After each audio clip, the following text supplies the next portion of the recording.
You were handed a key before you ever questioned what doors existed. It was stamped upon your brain in a tongue nobody instructed you in, yet you learned it anyway, fluently, unconsciously, obediently. It is not written down, it is not spoken aloud, yet it governs all things. These are the unwritten rules, inherited, not chosen, transmitted through glance, sigh, gesture, silence, the invisible grid behind each polite no, each ungiven why. You didn't enroll in them, you just conformed.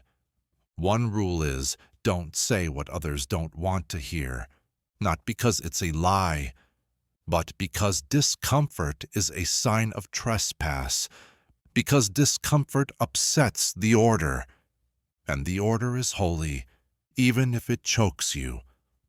Another rule, be simple to look at. Broken things must smile.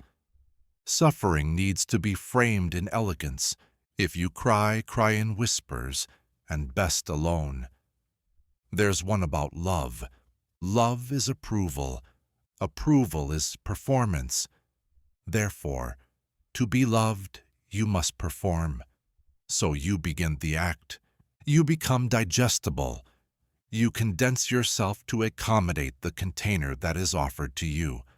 You call it maturity. Eventually, you call it identity. But this identity was not made by choice. It was curated by reward. You followed what was praised. You erased what was punished. And the feedback loop did the rest. You do not remember when it started. Only that one day the boundaries of what was acceptable felt like the limits of what was possible, and so you forgot you were ever larger. They never said, "Don't cry." But the room stiffened when you did. They never said, "Don't speak your doubts." But your questions were answered with avoidance. They never said, "Don't change." But they kept calling you the responsible one. And you thought that meant staying the same. No one says the rules aloud, but you can feel when you've broken one. There's a chill in the air, a sudden shift in the gaze of the group. You feel shame bloom in the chest. Before you understand what you said, that's how well the training works. You internalized that silence is safety, that contradiction is impolite, that standing out is risky, that softness is weakness, that complexity is a liability. You learned unconsciously to dull the edges of your truth until it fit inside a frame that others could hang on their wall. You learned to rewrite your story with endings that made others feel comfortable. And now, when you try to speak clearly, you second-guess the pitch of your voice. You wonder if the truth sounds too sharp, too direct, too emotional, too much. You catch yourself using disclaimers, softening statements, ending sentences with upward inflections, just in case agreement is required.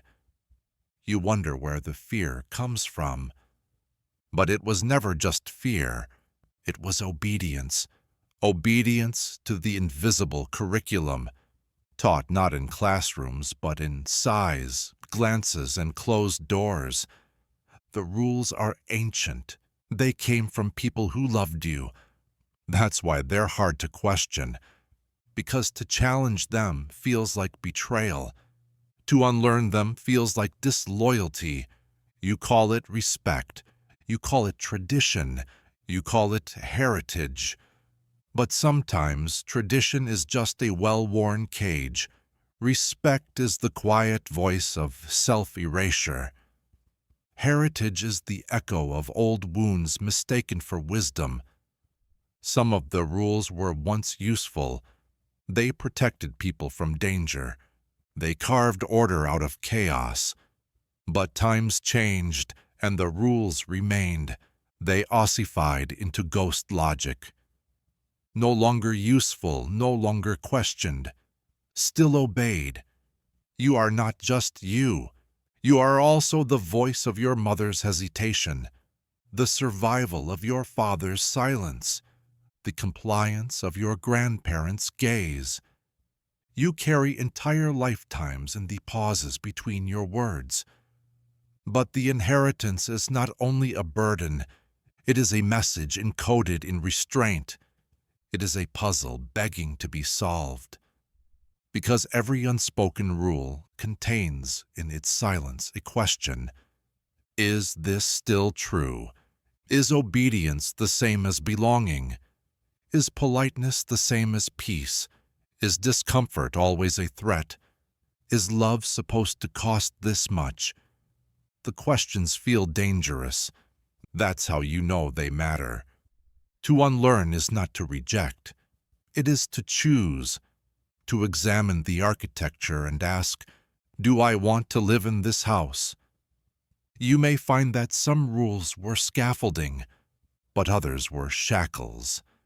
The voice that whispers, "Don't say that," might not be yours. It might be an echo. And echoes are not commandments. You do not need to break all the rules. You only need to see them, to name them, to ask deliberately whether they are worthy of your continued performance. You are allowed to rewrite the terms of your inheritance. You are allowed to change the locks. You are allowed to return the key. But the rules don't vanish just because you see them. They linger, like muscle memory in a limb you no longer use. Even when you stop believing it, you might still feel the pull to comply, to make others comfortable at your expense, to remain quiet even when clarity is needed, to wear the costume of who you've always been. Because the rules come with consequences. Obedience buys approval. And approval is a powerful drug, especially when you've been raised to need it more than breath. You may lose comfort. You may lose alignment with those who taught you the rules. You may even lose the illusion that everything was ever fine. But what you gain is a strange new light, the kind that doesn't come from outside. It's the light of naming, the light of choice, the light of becoming something deliberate. To live without unspoken rules is not to be reckless. It is to be honest, to notice the quiet manipulations woven into care, to see how love can be laced with control, to refuse to accept guilt as proof of goodness. You begin to ask different questions. Not, what will they think? But, what do I think? Not, will I still be loved? But, will I still be myself? You begin to trust the unease, to follow the friction, to treat discomfort not as a warning, but as a guidepost pointing toward buried truth. You learn that kindness can coexist with the defiance, that you can be gentle and still break the pattern, that you can love people and still outgrow the limits they offered you. And perhaps most sacred of all, you learn to be uncomfortable on purpose, not because you enjoy the discomfort, but because liberation often begins as dissonance. There is no applause for unbecoming, no clear ending, no tidy certificate of arrival.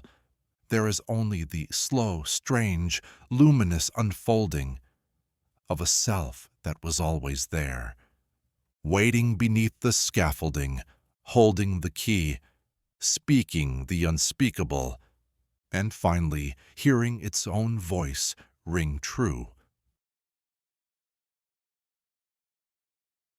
You are told where you come from before you learn who you are. They give you a name and a story and a lineage. They give you photographs with smiling faces and say, "This is us. This is what we are like," and you believe them. Because what else is there to believe at the beginning? You inherit the narrative, not just the memories, but the edits, not just the facts, but the filters. You are born into a myth carefully crafted to protect, to preserve, to prevent collapse, a myth called family. And within that myth there are rules. But more dangerously, there are lies.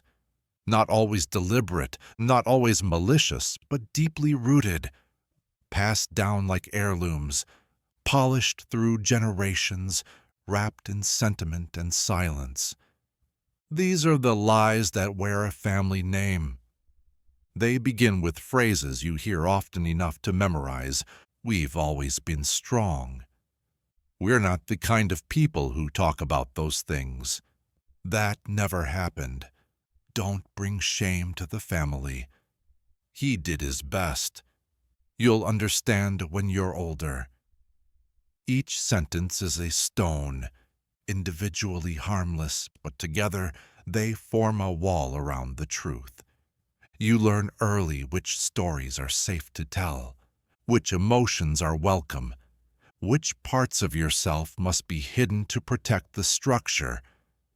Because the structure is sacred, and if the truth threatens it, then the truth must be silenced, not out of cruelty, but out of legacy, out of loyalty, out of fear that unraveling one thread will undo the entire tapestry. And so, the silence begins. You watch someone fall apart in slow motion, but no one speaks their name. You feel the tension ripple through a room like smoke, but everyone smiles.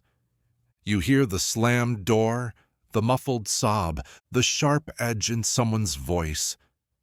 And then nothing, just dinner, just school, just routine. The lie grows roots in the pause. It drinks from your confusion. It feeds on the performance. And soon it is part of the architecture. You begin to question your memory. Did that really happen?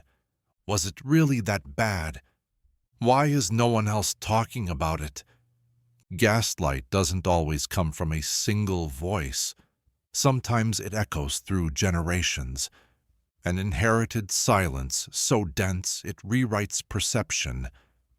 And still the myth endures. The myth that the family is whole, that everyone tried their best, that you owe your silence because you were loved. But love, if used to justify distortion, becomes a leash, and the leash may be made of gold, but it is a leash all the same. You are told, don't talk about that outside this house. But what if the house itself is built on stories left untold? You are told, don't air dirty laundry. But what if the air is the only clean thing left? You are told, family first. But what if putting them first means forgetting who you are? You begin to wonder, not just what was hidden, but who did the hiding, and who taught them to hide it, and what it cost them, and whether the debt was passed to you. You don't want to betray them. You don't want to hurt anyone. But silence is not neutral. It protects the wrong version of history, and it asks you to carry the burden without ever speaking its name. So you begin the impossible task, unthreading the myth, not out of resentment, but out of reverence for the truth beneath it. You search for the original story, not the polished one, the raw one. The version where people made mistakes, where pain wasn't hidden under politeness, where love wasn't confused with possession, where survival didn't require denial. You begin to ask, whose pain was made invisible for the sake of peace? What was erased to keep the narrative intact? What was forgiven too quickly? What was never acknowledged at all? You may discover things you wish you hadn't, but knowing is a form of freedom, even when it hurts. You learn that healing doesn't mean blaming, it means untangling. It means tracing the fault lines without needing to condemn. It means recognizing that even the ones who hurt you were acting out their own unfinished inheritance, and sometimes they too were trying to survive a lie. They never had permission to question. Forgiveness, when it arrives, is quiet. Not a performance, not a reunion, not an absolution. It is a small moment when you look at the myth and say, "This is no longer mine to carry," and then you set it down. You do not burn the family tree. You prune it. You let light touch the parts that were buried. You make room for truth among the branches. You write your own footnotes. You do not owe anyone your silence in exchange for belonging. You do not have to uphold the lie just because it came with a name you share. You are allowed to be loyal to what is real. You are allowed to tell the story differently. You are allowed to become the first honest page in a long, distorted book. The first story you hear becomes the center of your universe, not because it is true, but because it is first. And the first carries a kind of gravity that all future truths must orbit. It doesn't ask for proof. It doesn't need permission. It arrives early and quietly, slipping into the architecture of how things are, before you've built the tools to question it. The first story is told in the voice of safety.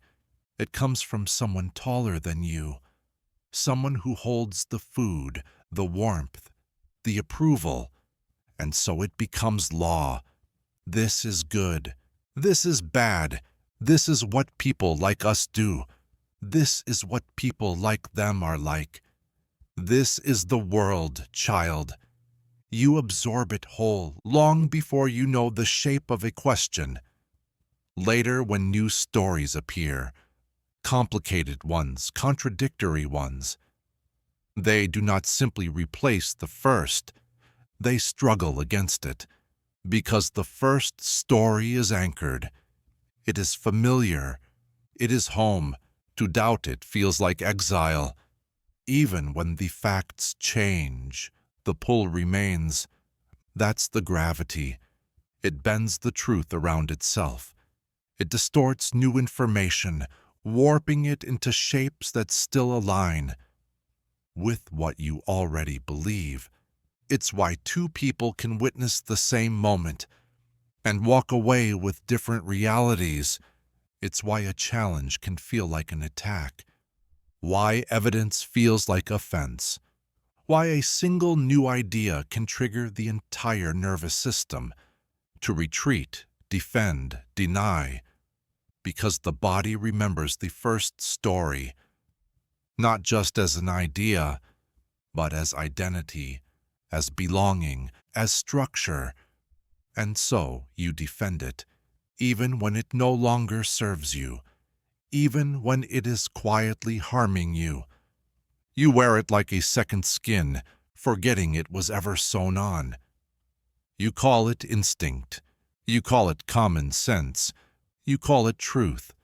But it was a beginning, not a verdict, and beginnings can be rewritten. Yet, to rewrite, you must first admit, the original author may have been wrong. And that is no small thing. It means letting go of the illusion that the people who taught you were infallible. It means grieving the security that came from certainty. It means being untethered for a while, floating, uncertain, between who you were and who you might become. Not everyone is ready for that. Some would rather polish the first story forever, frame it, defend it, pass it down untouched, believing loyalty to the past is the same as love.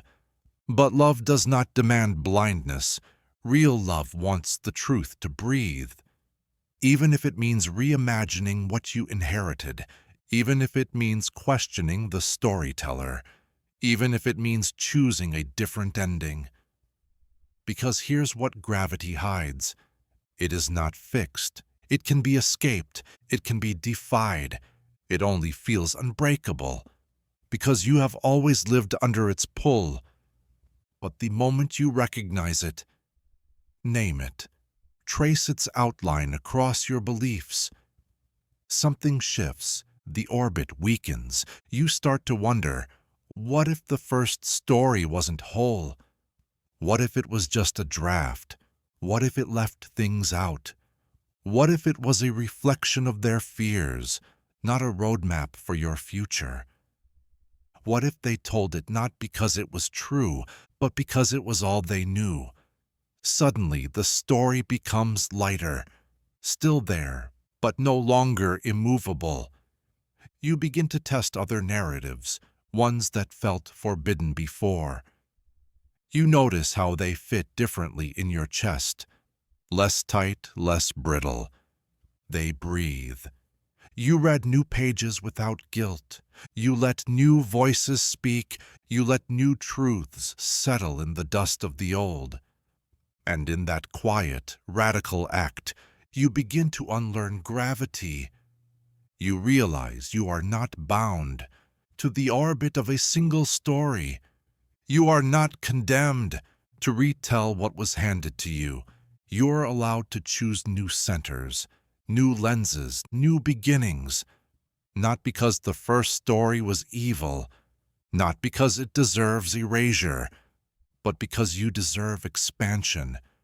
You are not betraying anyone by evolving. You are fulfilling the promise of what they could not imagine. And sometimes the most honest tribute is to take what they gave you, then go further, to leave the familiar constellation and chart a new sky, one that holds many truths, many voices, and finally, your own. But even as you drift into new understanding, you may still feel it. The pull of the first gravity, it doesn't vanish when exposed. It just becomes visible. Some days it returns without warning, a familiar voice in your head, sounding like care but soaked in old fear. It tells you to shrink, to agree, to return to the known. Not because it's right, but because it's safe.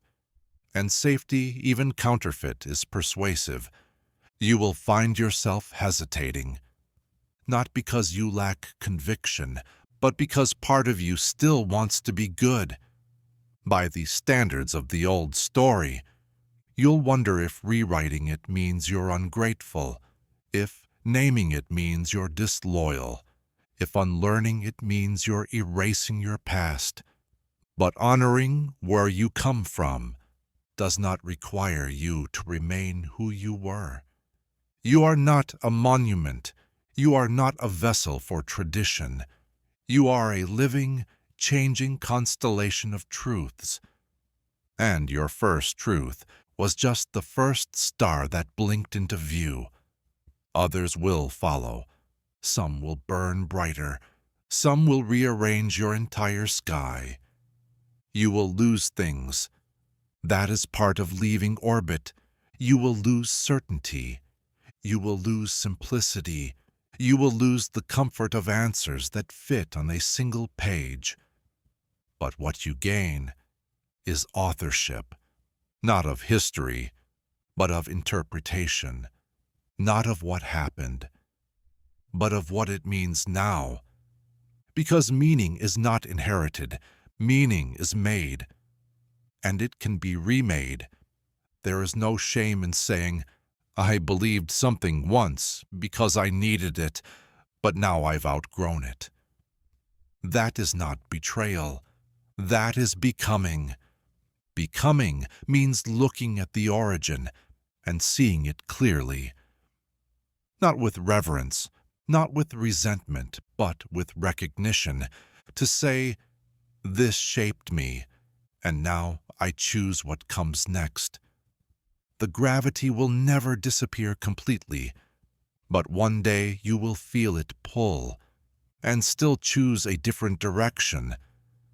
That is how new stories begin, not with thunder, not with certainty, but with quiet defiance and a step into unknown air.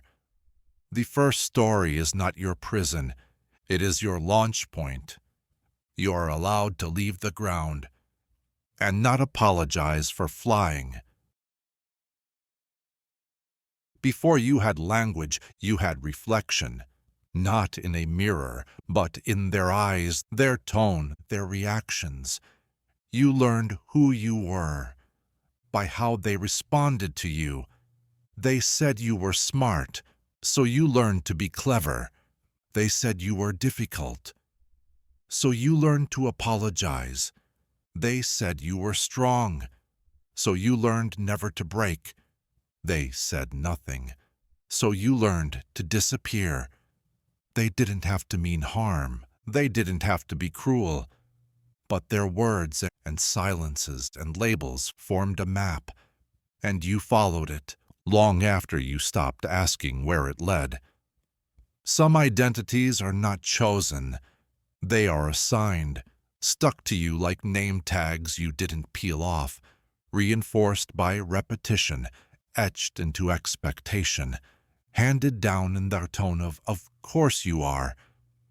You performed the version of you that made others comfortable, because that's how you stayed safe. That's how you were praised. That's how you were seen. But there is a cost to being understood too early, to being defined before you could define yourself.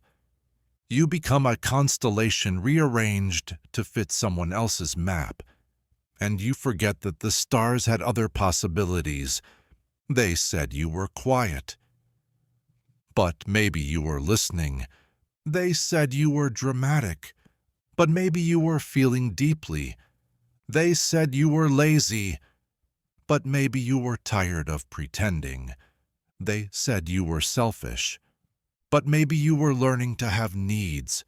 It's easy to believe them, because belief is a survival strategy, and children will trade almost anything to feel secure in a story, even their own truth, especially their own truth. You bend, you adjust, you shrink, you contort, until the reflection becomes the identity. You stop asking, "What do I feel?" You start asking, "What do they see?" And then, even in solitude, you live like you're being watched. You narrate your life from someone else's point of view. You measure your worth with a ruler you didn't choose. You become fluent in the language of external validation, but forget the native tongue of your own becoming. And the longer you wear the mask, the more convincing it becomes, not just to others, but to you, until one day you hear your own voice and wonder who wrote that script, because sometimes you are not living a life, you are performing a prophecy whispered by a teacher, a parent, a sibling, a stranger, a prophecy that began with, "You're the type who, you always, you never," and you obeyed because you thought obedience was identity. But what if it isn't? What if the version they praised was just the version that caused them the least discomfort? What if the traits they named were just reflections of their needs, not your essence? What if the story they saw was just the part of you they were equipped to understand? And what if everything else was quietly buried beneath the pressure to be consistent? There is danger in consistency, in living up to who they think you are, in keeping the character intact, long after the actor wants to quit the play. Because change looks like betrayal, When people have built their certainty on your sameness, they will say, "You've changed." And they will mean, "I can't control you anymore." They will say, "This isn't like you." And they will mean, "This doesn't serve me anymore." And you will be tempted to apologize, to retreat, to return to the role, because the loss of approval feels like the loss of love. But love that requires performance is not love. It is audience, and you were never born to be a stage. So you begin to ask harder questions. Who am I beneath what they named? Who am I when no one is watching? Who am I when I stop trying to earn belonging? And the answers will not come quickly. They will arrive in fragments, in discomfort, in the awkward silence between performances. But when they come, they will feel familiar. Like remembering, like meeting yourself in a room you forgot you locked. You will start to rewrite, not all at once, but sentence by sentence. You will catch the inner voice that says, "You always mess things up," and ask, "Whose voice is that?" You will feel the old need to be agreeable and pause long enough to notice, you have a choice now. You are not bound to the first name they gave you. You are not required to finish the character arc they assigned. You are not obligated to repeat the adjectives they whispered into your early silence. You can break the mirror, not out of anger, but to see what else is there. Because you are not what they said. You are what you say now. And that is a different kind of truth. One that doesn't beg for permission, one that stands without applause, one that breathes even when misunderstood. The version of you that emerges from this is softer, stronger, stranger, more real, because it was not built in reaction dash, but in reclamation. You no longer need their certainty to feel like you exist. You speak not to be confirmed, but to be whole. And when they say, "You've changed," you will smile and reply, "Yes, finally." Before you spoke, before you stood, before you chose, they placed something on you, not a name, not destiny, but a mask, invisible but rigid, flexible enough to grow with you, but firm enough to define your shape. You didn't ask for it. You didn't resist it. You didn't know it was there. And so you became it, not all at once, not consciously, but slowly, like fog taking the shape of the jar it fills. They said, "You're the brave one." So you learned to swallow fear. They said, "You're the peacemaker." So you learned to mute your needs. They said, "You're the rebel." So you learned to perform conflict, even when your soul longed for stillness. The mask was made of praise and prophecy, of fear and hope and unhealed wounds. Sometimes it looked like protection. Sometimes it felt like purpose. But it was always performance. A role cast in the first act that no one remembered auditioning for. You learned to smile when you didn't feel joy. You learned to nod when you didn't agree. You learned to say what was expected, not what was real. And each time you did, the mask tightened, softly, subtly, like a whisper becoming a law. Over time, you forgot the shape of your own face. You began to think the mask was your face. You began to defend it, to decorate it, to make it beautiful. You began to mistake applause for acceptance, control for stability, silence for maturity. But somewhere underneath, something else kept breathing. A part of you that didn't quite fit, that flinched when called by the old names, that grew restless in moments of stillness. It showed up in the dreams you didn't share, in the anger you couldn't explain, in the aching you dismissed as weakness, because to admit you wore a mask would be to admit you never chose it, and that kind of truth feels dangerous. So you pretend it fits. You tell yourself the role is noble. You tell yourself the others need you to play it. You tell yourself it's better this way. But better for who? And for how long? Because even the most ornate mask will begin to crack. If worn long enough, and eventually the cracks let the truth seep through. You begin to speak without filtering. You begin to feel without flinching. You begin to question the script. And people notice. They say, "You're not acting like yourself."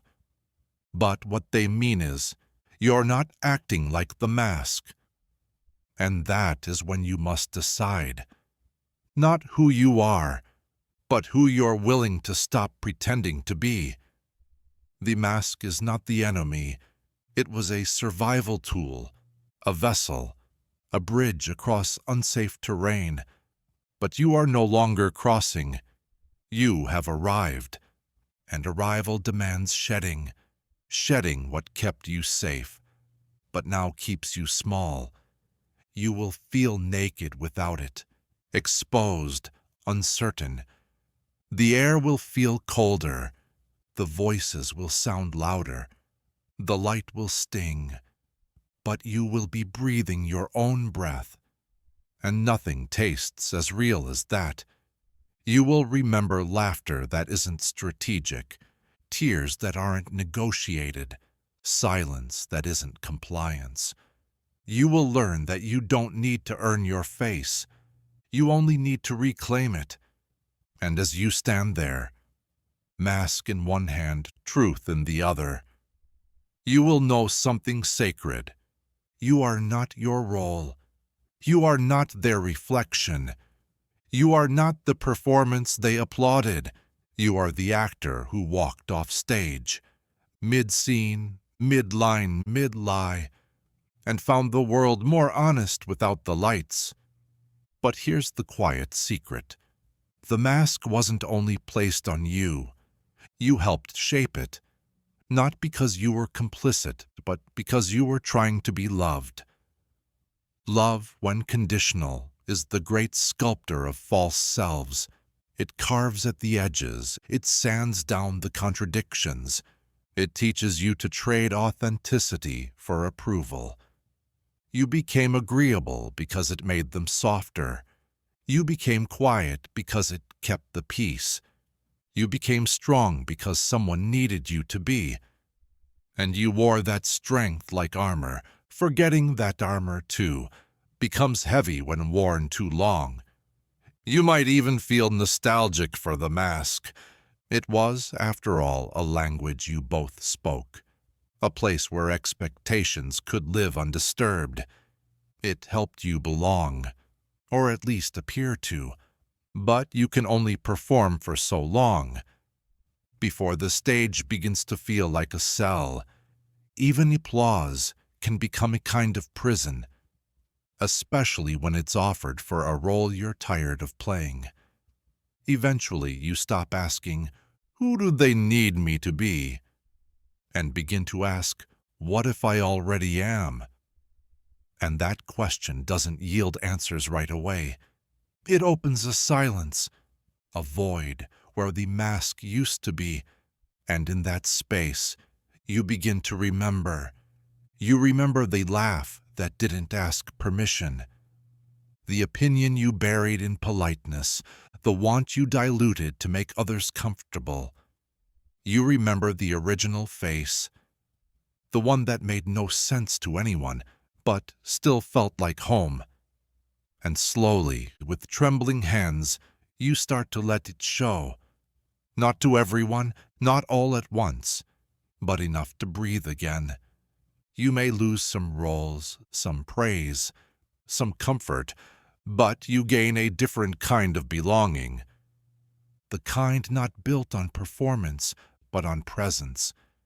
You become someone who does not require agreement to exist, someone who does not shrink for silence, someone who does not owe clarity to anyone unwilling to understand. You become someone unmasked, and though the world may still ask you to put it back on, to simplify, to smile, to return to the version that fit their expectations, you will carry the memory of how it felt to stand barefaced in your own becoming, and that memory is a kind of compass.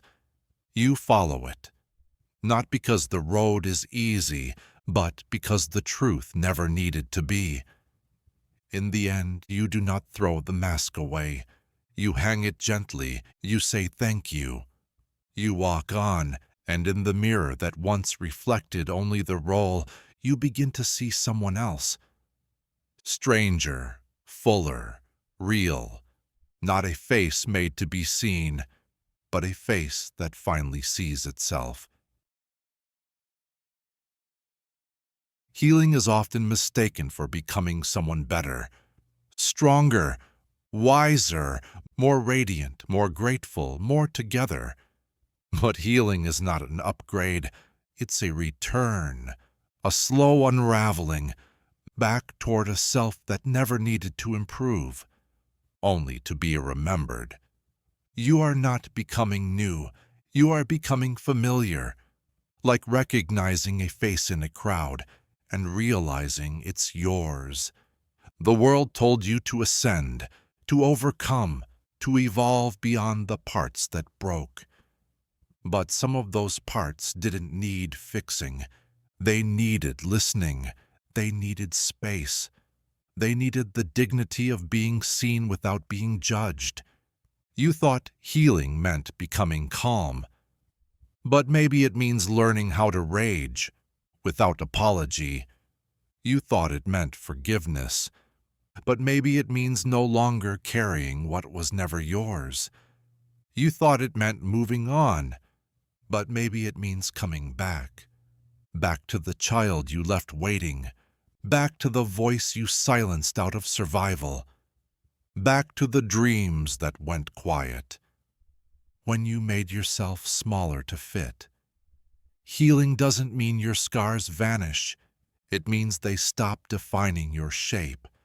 They become part of the constellation, not the center of it. But the journey back is disorienting.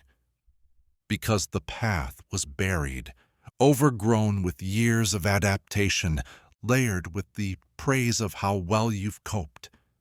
And so healing often begins with disobedience. Disobedience to productivity. Disobedience to politeness. Disobedience to the version of you that always knew how to smile, even when it burned. You stop answering texts, you cancel plans, you cry in the shower, not because you're broken, but because the water finally softened the shell. You disappoint people, you outgrow conversations, you stare at the wall for an hour and call it sacred. It is, because stillness is how the soul catches up. You realize how many of your reactions were rehearsals, scripts written in childhood, played out in adulthood, apologies said before you'd done anything wrong, gratitude offered for crumbs, loyalty given to ghosts. You start noticing the quiet betrayals, not the ones they did to you, but the ones you did to yourself, to keep peace that was never real.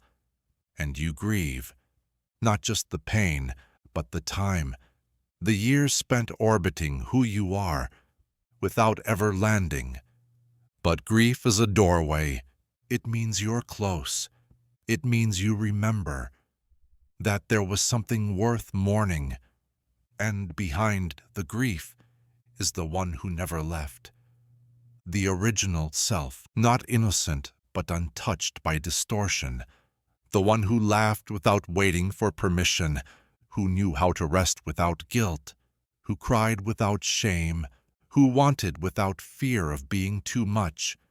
They are still there, not buried, just covered by expectation, by obligation, by years of needing to be understood before being allowed to exist.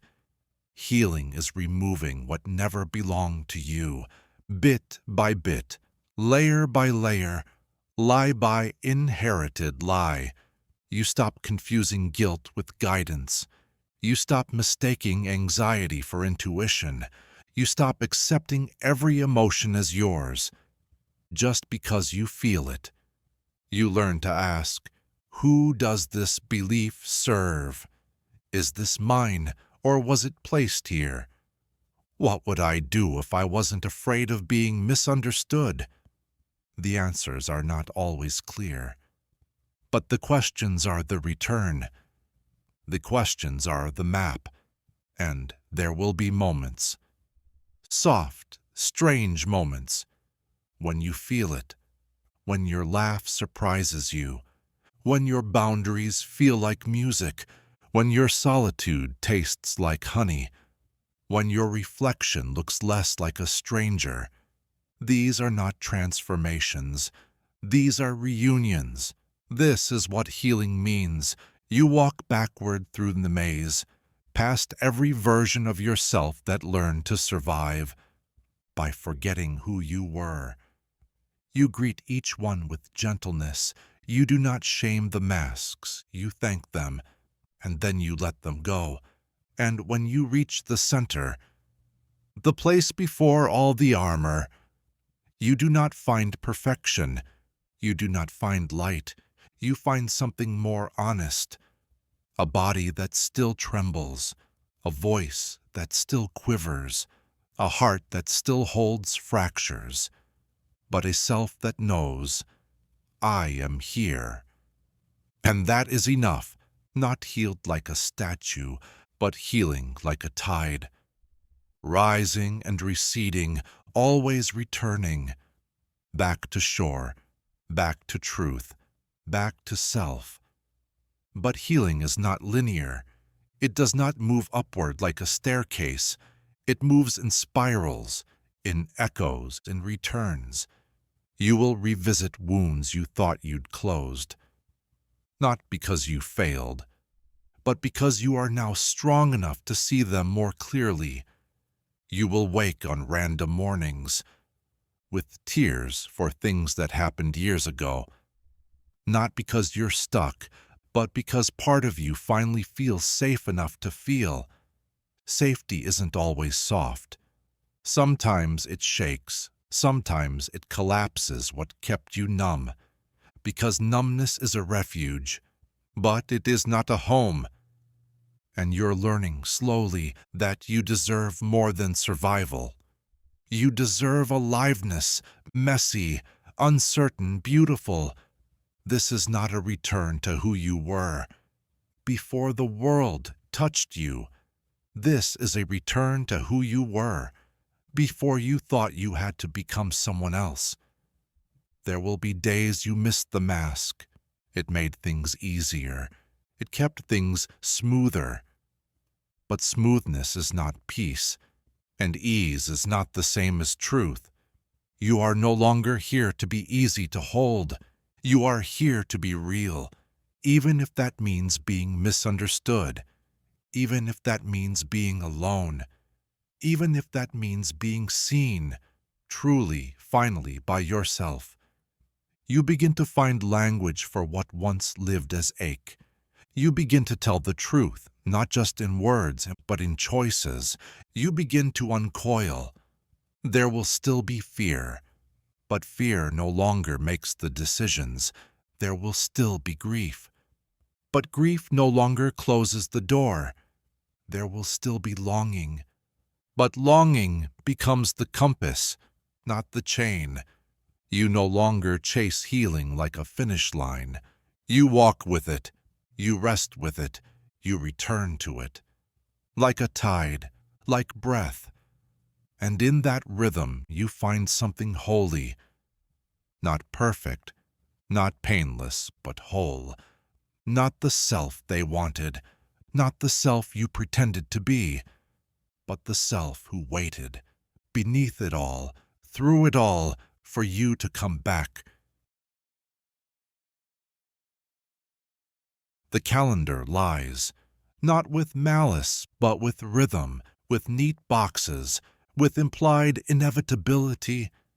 It offers you time, as if it were a contract, as if meaning will arrive on schedule, as if healing, love, purpose, and clarity can be penciled in and checked off. It begins early, January, new you, February, true love, March, renewal, April, growth, May, bloom, June, radiance, July, celebration, August, stillness, September, harvest, October, change, November, gratitude, December, completion, 12 months of story, 12 myths of becoming, 12 promises that this year will be different, more, better, balanced. But the calendar forgets something. You are not soil. You are not a system. You are not a season. You are not beholden to bloom in spring or to transform in fall. You are not a performance of linear progress. Still, the promises arrive like clockwork. Next month will be better. Next birthday, you'll feel whole. Next year, you'll finally become who you're meant to be. And so you wait.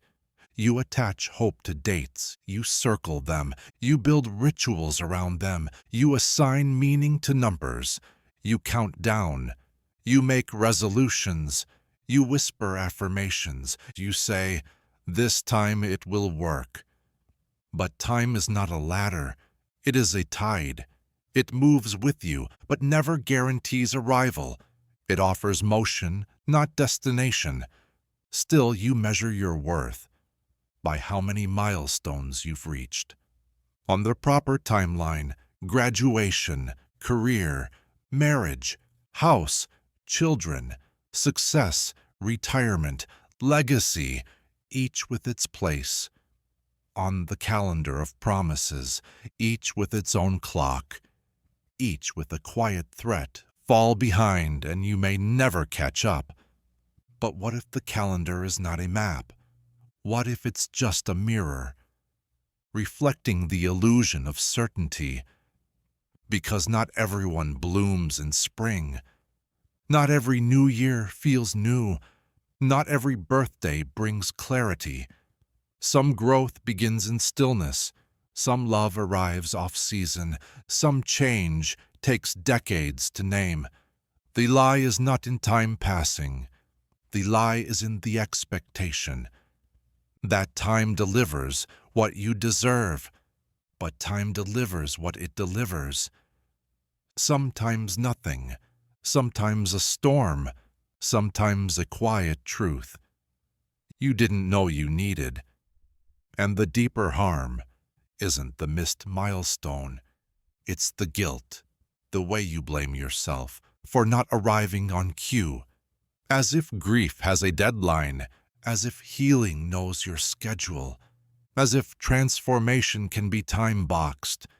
Between office meetings and meal prep, you begin to feel defective, not because you are, but because the calendar says you should be somewhere else by now.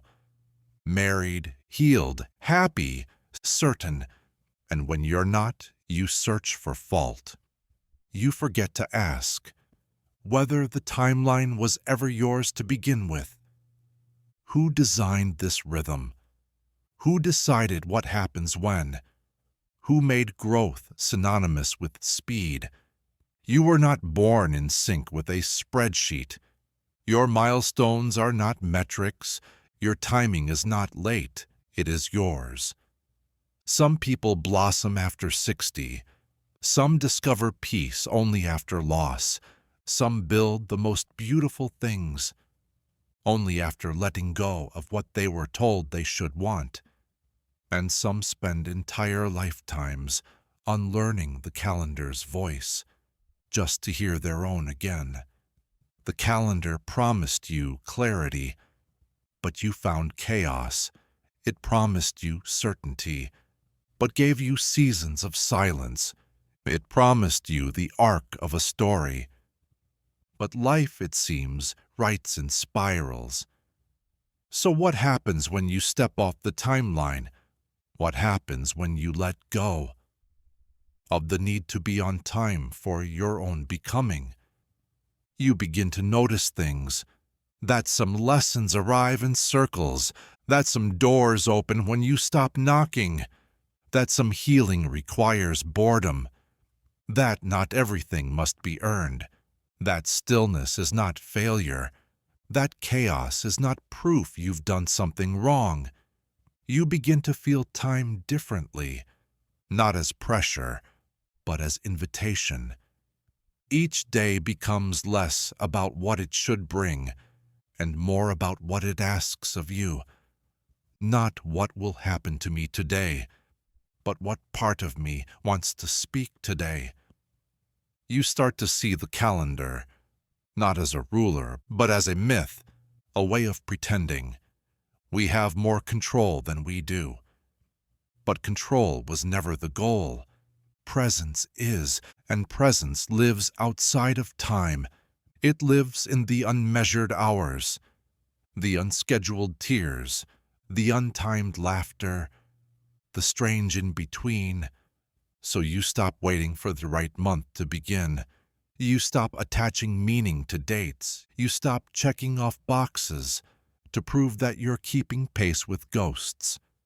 And you begin again, quietly, without ceremony, in the middle of an unremarkable afternoon. You begin because you are ready to begin, not because it's Monday, not because it's the first, not because someone told you now is the right time, but because you are here, and here is enough. You begin, and the page is blank, not because you failed to fill it, but because the story is finally yours to write. No countdown, no pressure, no promise. Just you, outside the clock, moving at the speed of trust. It begins early, not with words, but with the smallest signals.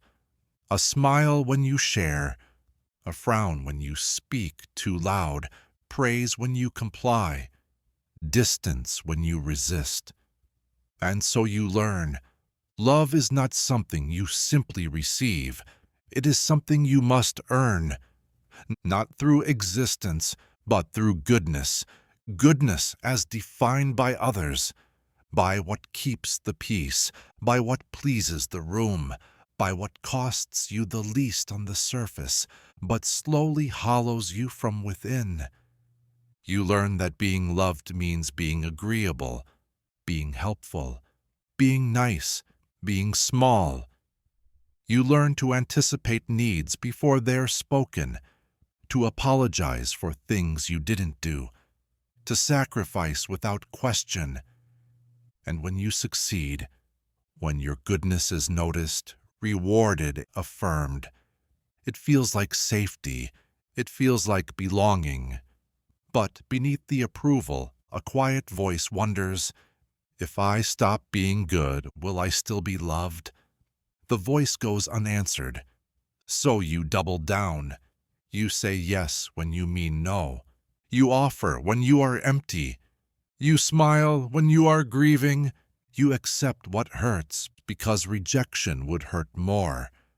You become what they call selfless, but selflessness is just another word for disappearing with a smile.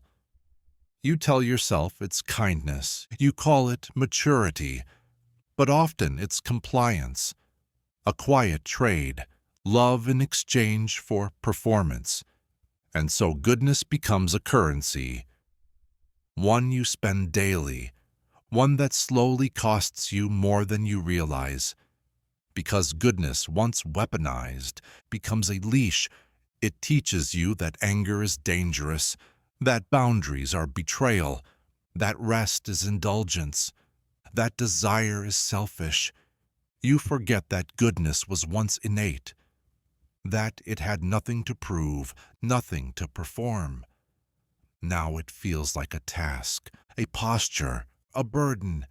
You begin to confuse being needed with being loved, being useful with being worthy, being silent with being safe.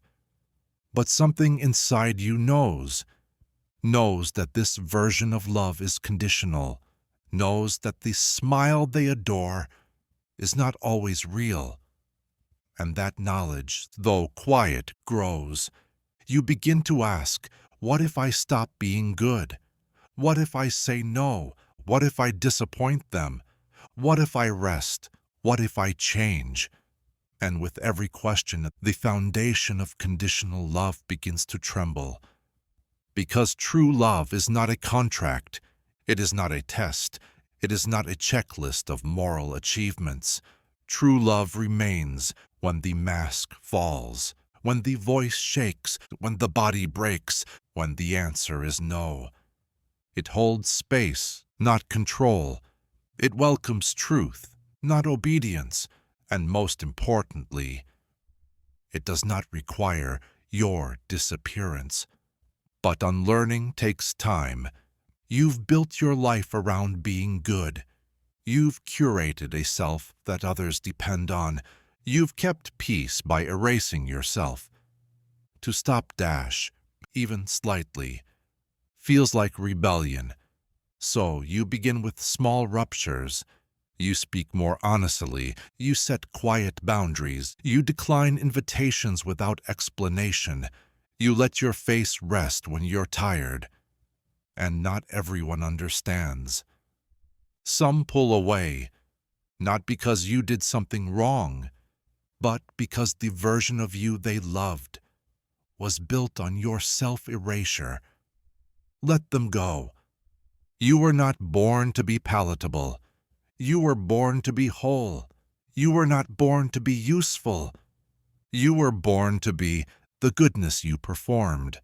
Was always just a costume for the love you never stopped deserving. And as you remove it, you begin to feel something new, something deeper than applause, softer than admiration. You feel peace, the peace of being known, not for what you offer, but for what you are. Imperfect, complex, messy, real.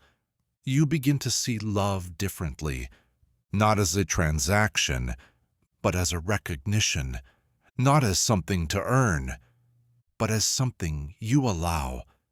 You begin to ask better questions. Does this love make room for my truth? Does it survive my boundaries? Does it honor my number? Does it see me, or only the version of me that makes them feel safe? And most importantly, do I still love myself when I am not performing? Because that's where healing lives, not in being good, but in being honest, not in pleasing others, but in returning to yourself. You may still be kind, still generous, still full of care, but now it flows from fullness, not obligation, from truth, not fear. You are not good because you are loved. You are loved because you are real. And that, finally, is enough. But liberation is a lonely beginning. You'll look around and realize that many still wear the same mask of goodness you just removed. They'll call your clarity selfish. They'll call your boundaries cruel. Because your truth confronts their performance. You will be tempted to explain, to justify, to return to the old shape, just to make them more comfortable. But comfort is not worth your disappearance. You were not born to be a mirror for their expectations. You were born to carry your own reflection, without shame. And so, you learn how to disappoint people, not out of malice, but out of necessity. You learn to disappoint them, so you can stop betraying yourself. You learn to be misunderstood, so you can finally be honest. You learn to say no, not as rejection, but as return. And slowly, the space between performance and presence begins to shrink. You stop rehearsing before you speak. You stop editing your face mid-emotion. You stop offering your softness to those who only applaud your sacrifice. And in that newfound quiet, not absence, but stillness, you feel the first breath of something sacred. Belonging that doesn't require a mask. You will still feel the echo of the old contract. Be good, be small, be needed, then love will come. But echoes are not instructions. They are only proof of where you've been. And where you've been is not where you must stay. You stop asking love to redeem you. You stop begging approval to define you. You stop treating goodness as your ransom. Instead, you begin to love yourself, not because you did it right, but because you were honest. You forgive the version of you that thought goodness was the only currency of connection. You honor their effort, their hope, their longing to be held. And then you let them rest, because now you know. Love is not the reward for self-erasure. It is the recognition of self-return. And the most radical act is to let yourself be loved, exactly as you are, even when you are not good. Especially then, because that's when love is finally real. This is one of the most beautiful lies ever told. Hard work always pays off. Effort guarantees outcome. Persistence will be rewarded. It is a sacred myth, passed down in classrooms and kitchens, in bedtime pep talks. It is the story that makes struggle meaningful, the spell that turns exhaustion into virtue, the illusion that turns suffering into investment. And so you believe. You commit. You wake early. You stay late.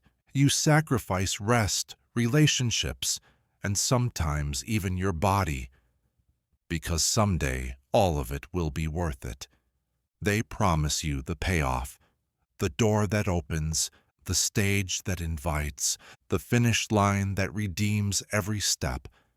And sometimes the door does open, but often it doesn't.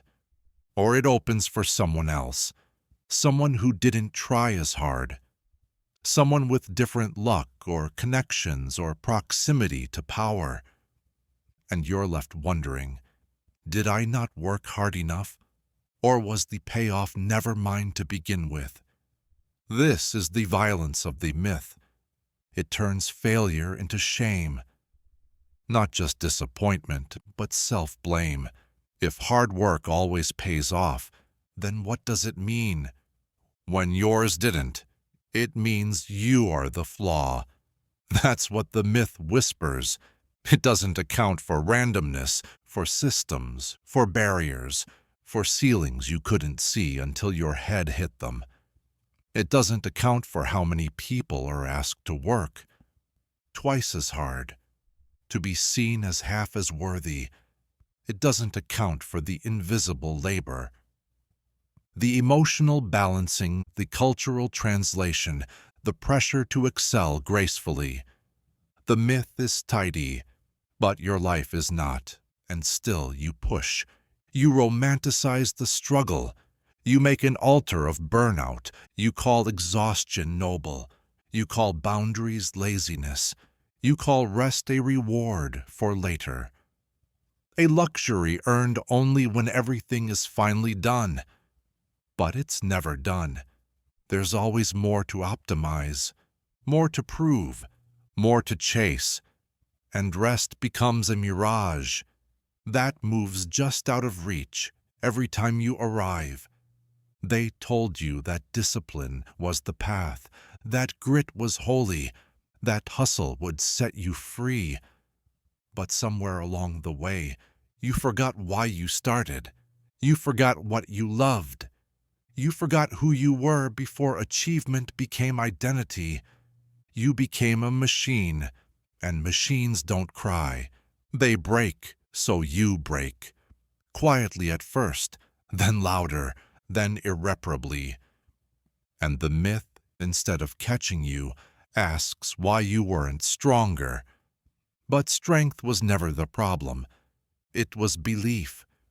Belief in a world that treats effort and outcome as equals. Belief in fairness and justice, in a cosmic ledger where pain becomes currency. But the world is not a spreadsheet. Hard work does not always equal success. Effort does not always yield results. You can do everything right and still lose. And this truth, though devastating, is also freeing. Because once you release the myth, you begin to ask different questions. Not, how can I earn my worth, but, what do I want my life to feel like, even if there's no prize? Not, what's the strategy to finally win, but, what would I choose if I knew nothing was guaranteed? You begin to measure value. Not by output, but by resonance. You begin to honor effort. Not for its reward, but for its integrity. You work, but not to prove you matter. You work because something inside you burns to express, to connect, to explore. And when you rest, it is not because you earned it, it is because you are alive. And aliveness does not require justification. You are allowed to rest. In the middle of the mess, you are allowed to stop. Even when the work isn't finished, you are allowed to matter without producing a single thing. This doesn't mean you stop trying. It means you stop sacrificing your being. On the altar of arrival, it means you decouple your worth from your performance. It means you learn to hold two truths. Your effort matters, and it might not be rewarded. You plant seeds without demanding fruit. You love without expectation of return. You create without needing applause. Because living well is not a transaction, it is a practice, a presence, a form of devotion. And the real payoff, the only one that is ever fully yours, is knowing that you showed up, not to win, but to be here, to witness, to try, to rest, to rise, to exist outside the myth, and finally be free. But even when the myth breaks, its dust remains. In the quiet moments, you may still hear it whisper, "You could be doing more. You haven't earned rest. Someone else is working harder right now." You feel it when you sit down without an agenda, when your inbox is full, when your body begs for stillness but your mind demands motion. You feel lazy, undisciplined, afraid you'll fall behind. But behind what? There is no finish line. There is no prize for burnout, no medal for martyrdom, no cosmic scoreboard keeping tally of your hours. There is only you, breathing, beating, becoming. You were not made to move in straight lines. You were not made to conquer calendars. You were made to pulse, to ebb and flow, to work when your soul is alive, and to rest when it whispers, "Please, not today." You begin to unlearn urgency, to question the pace, to replace the checklist with a compass. You notice that some of your most important moments arrived when you stopped striving, when you paused, when you listened, when you let go. This isn't giving up, this is giving in to something deeper than ambition, something slower than strategy, something quieter than reward. Call it intuition, call it rhythm, call it soul.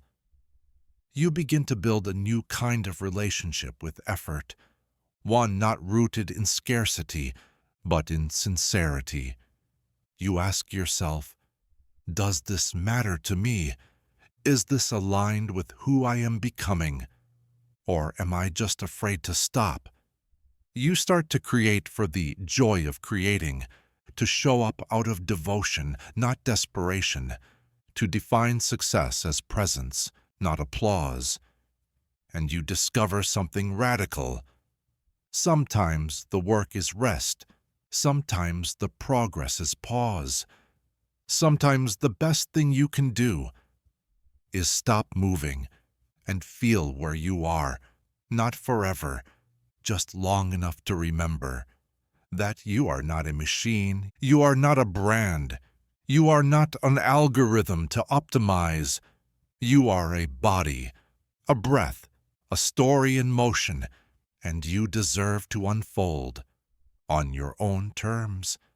Let others hustle, let others race.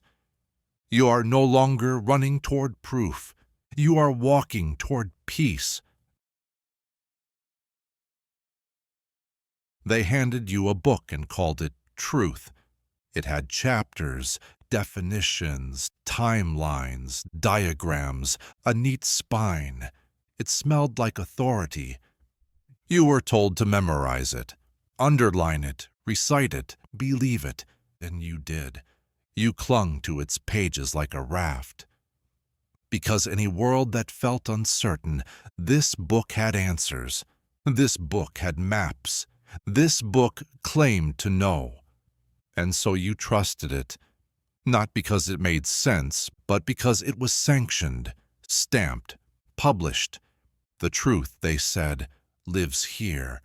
All else is opinion, but then, quietly, slowly, the pages began to wrinkle. Something didn't match.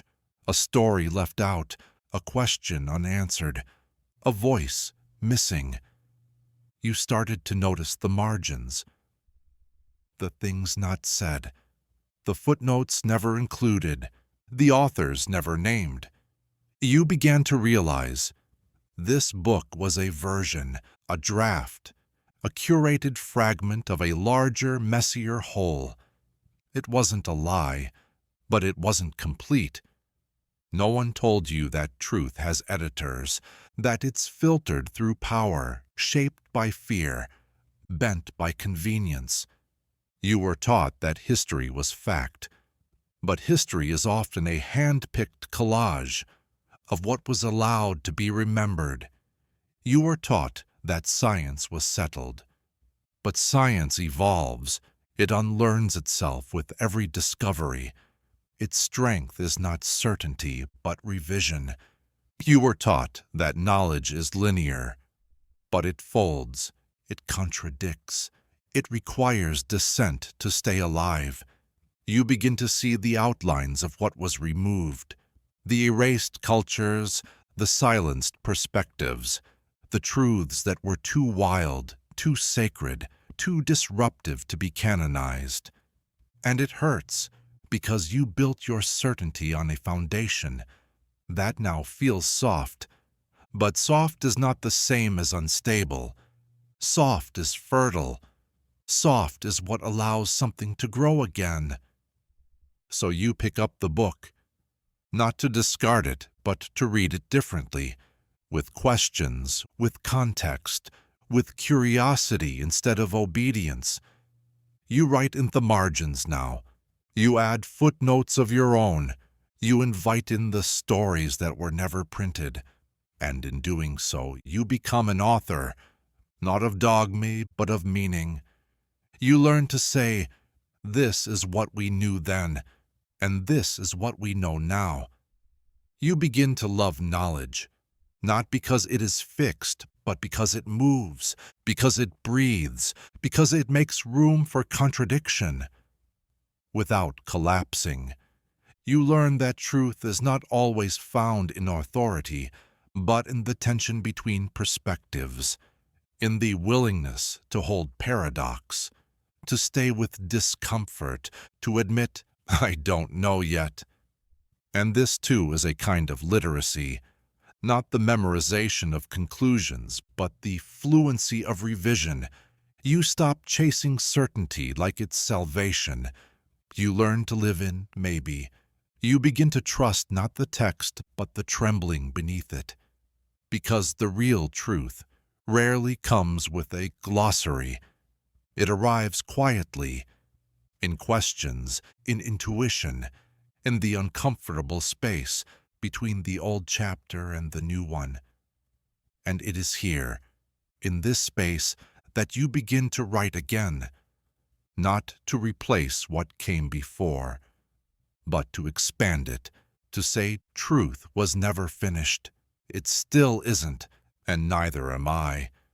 But even after you see the gaps, you may still feel the need to cling to the old pages, to return to the comfort of memorized answers, even if they no longer fit.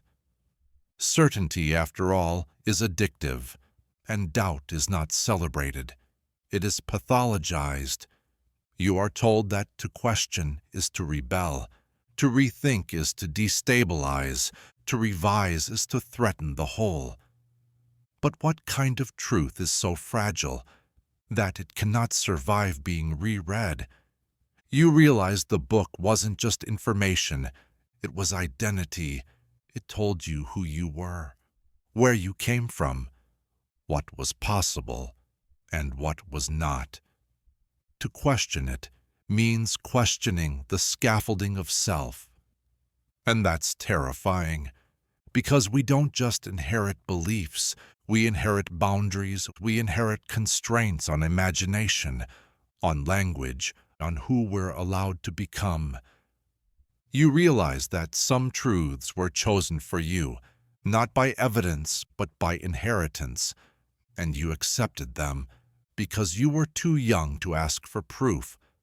But now you are not too young. Now you can ask. Now you can pull at the threads. And yes, some things will unravel. Some heroes will fade. Some stories will sour. You may even feel lost for a time, floating without the fixed stars of old knowledge. But eventually, something gentler replaces the dogma. Not certainty, but clarity. Not answers, but direction. Not a final truth, but a truer relationship to truth itself. You stop needing things to be absolute. You make peace with complexity. You stop dividing everything into right and wrong, good and bad, true and false. You begin to ask, who benefits from this version of the story? Who is missing? What part of me was never taught to speak? And this, too, is learning. This, too, is knowledge. Not handed down, but uncovered. Not published, but embodied. You learn to trust your lived experience, to validate what you feel, even when the textbook didn't mention it, even when the expert doesn't recognize it, even when the institution refuses to name it. Because some truths live in silence. Some truths live in your body. Some truths are remembered, not taught, and no book can contain all of them. So you keep reading, but now with your own questions in hand. You keep studying, but now with your soul in the margins. And one day you will teach, not by offering a new doctrine, but by showing what it means to live a truth that can evolve. You will say, I once believed this, then I saw more, and now I believe differently, and tomorrow I might again. And instead of weakness, that will be strength. Instead of failure, that will be freedom. Because the real truth was never the words on the page. It was the courage to turn the page and keep reading anyway. Shame doesn't begin with a scream. It begins with a glance, a silence, a look too long or not long enough. You weren't told you were wrong. You were shown, subtly, routinely, repeatedly. You learned to flinch before you spoke, to pause before you laughed, to apologize before you understood what for. Shame is not about what you did. It's about who you are allowed to be. It's the unspoken code that teaches you what parts of yourself must stay hidden for the room to stay calm. You are not told, "Don't feel that." You are shown that the feeling makes others uncomfortable, and in time, you decide the discomfort must be your fault. This is how shame grows, in the space between who you are and who you must become to be allowed to stay. You shrink, you contort, you filter. You learn that shame is not punishment, it's prevention. It teaches you to edit yourself before the world has to. You are rewarded for your discretion, for your modesty, for your silence. You call it maturity. But what if maturity was just another word for knowing which parts of you are no longer welcome? Because shame is not random. It is strategic. It polices the border between belonging and exile. It whispers, "If they see that, you'll lose everything." And so you hide, not because you want to, but because you've been told in 1,000 subtle ways that exposure is dangerous. Shame makes you responsible for other people's reactions. Their discomfort becomes your burden. Their silence becomes your fault. Their rejection becomes your evidence. Eventually, shame doesn't need anyone else. It self-replicates. You become your own jailer. You watch your every word, every gesture, every want. You call it being careful. You call it being good. But often it's just fear with better manners. You begin to confuse invisibility with safety. You mistake being unproblematic for being loved. You interpret tension as a signal that you've done something wrong, even if all you did was exist honestly. Shame changes your posture, not just your body, but your internal architecture. You build walls and call them personality. You suppress needs and call it independence. You abandon your truth and call it humility. But the self you exile doesn't disappear. It waits. Sometimes it waits for decades.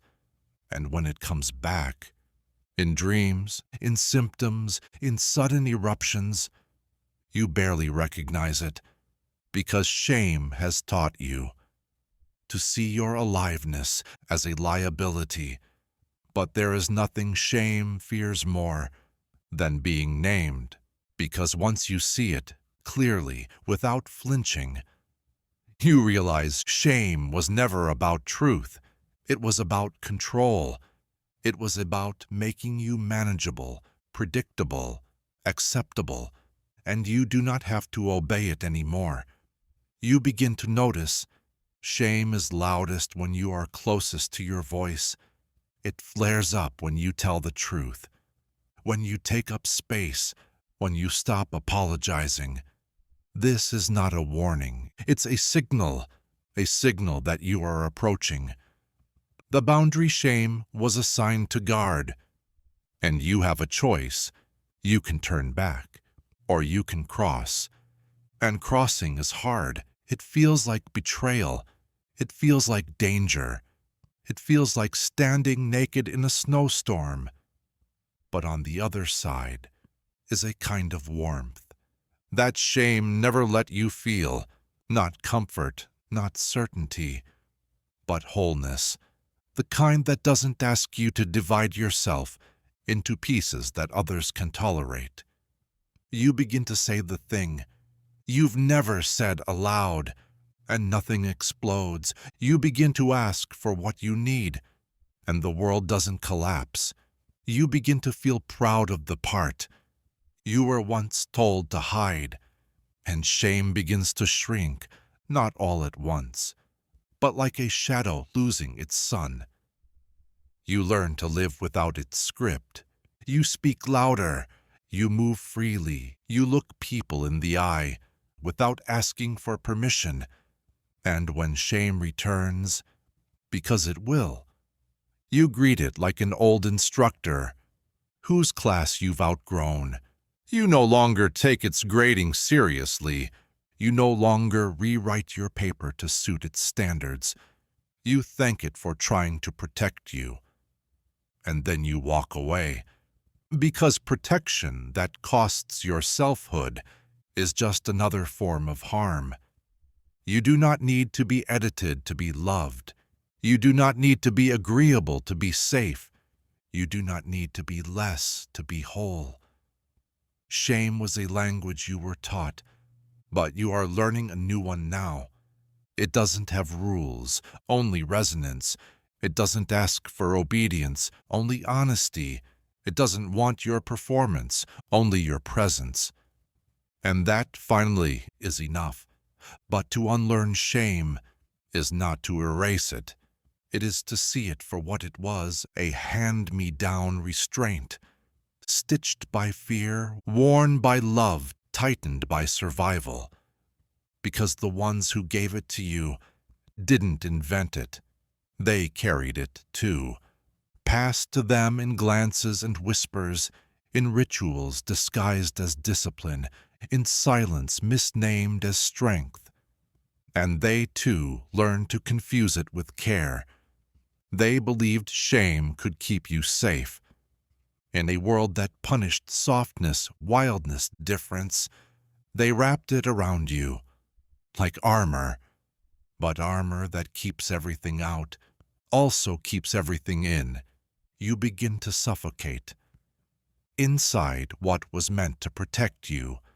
So you loosen it, not to accuse, but to breathe. You forgive those who taught you shame. Not because they were right, but because they didn't know another way. And then, the quietest revolution, you choose not to teach it forward. You become the first, in a long line, to say, I will not punish truth. I will not shrink for love. I will not use guilt as a leash.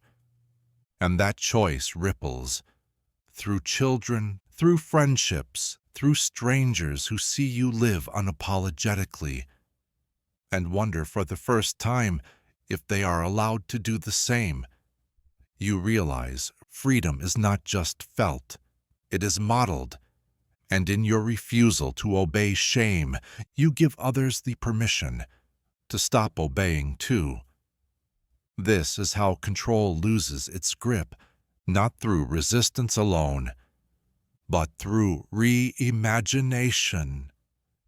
You imagine a self that does not apologize for joy, a voice that does not lower itself out of habit, a body that does not carry the blame for being visible.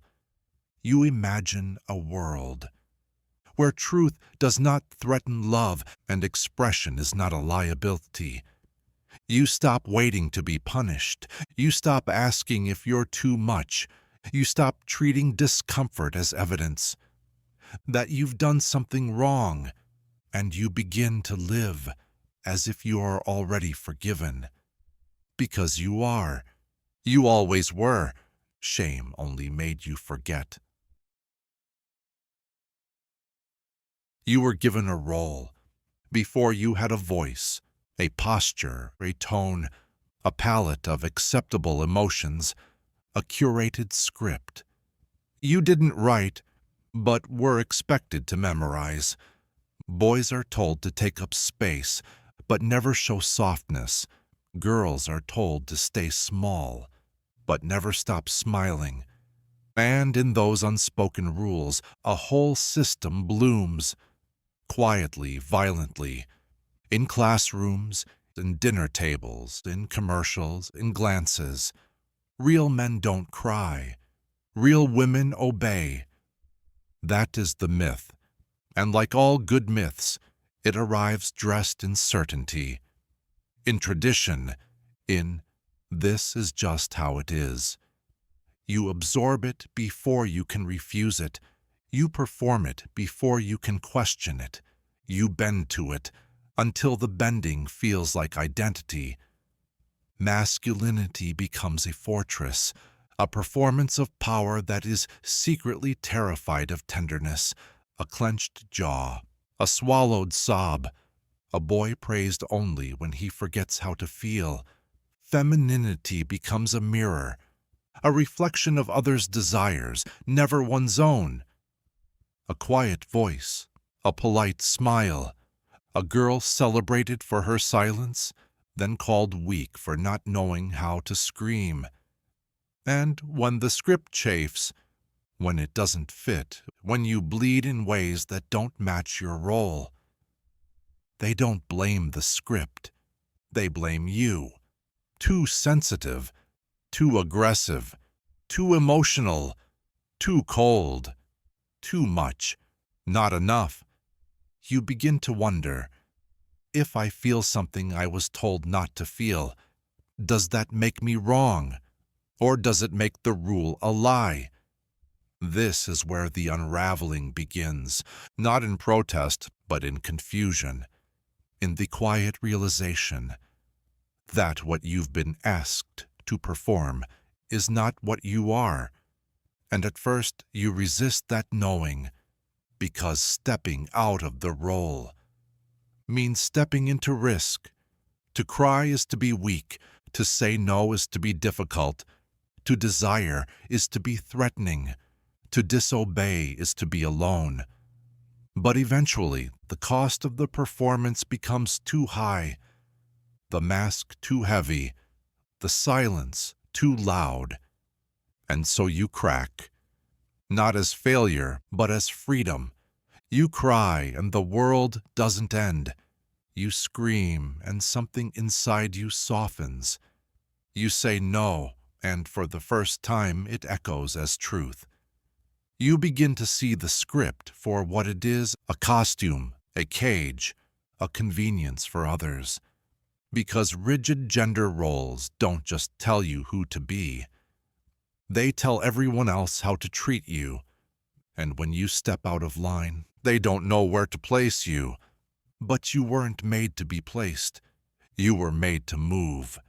You start to reclaim what was hidden. Your tenderness, your rage, your logic, your sensuality, your independence, your vulnerability. You refuse to be either or. You choose both and. You become soft without being weak, strong without being cruel, quiet without being submissive, powerful without apology. And yes, people will say, "You've changed. You're confusing. You're hard to define." Good. Let them struggle to define what you've finally decided to live. Because clarity doesn't come from conformity. It comes from collision. With the roles you were given and the self you are becoming, you stop asking, "How do I be a good man? How do I be a real woman?"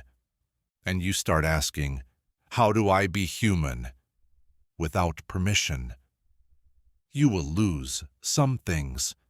The approval of those who only loved your obedience, the comfort of predictable praise, the illusion of control. But what you gain is sovereignty, a self that belongs only to you, a voice that doesn't bend, a body that doesn't ask to be edited, a heart that finally beats on its own rhythm. You were not born to perform gender. You were born to be whole, and wholeness has no script. But unlearning the script doesn't happen all at once. You still hear the lines in your head. You still pause before crying, before speaking too boldly, before asking for too much. Because the performance doesn't end with awareness. It lingers in the nervous system, in the trained reflex to apologize, to harden, to please. Even as you speak truth, you feel the tug, the old ache to be right, to be normal, to be what they wanted. But now you see it. You see that what they called maturity, was often just suppression. That what they called masculinity was often just isolation. That what they called femininity was often just obedience wrapped in beauty. And you begin to ask, what if softness is strength? What if power doesn't require control? What if I don't have to earn love by vanishing? The questions don't liberate you instantly, but they create space. And in that space, you begin to rewrite. You cry without justifying it. You say no without smiling. You take up space without permission, slips. You begin to re-inhabit your own body, not as a role, but as a home. You dress for yourself.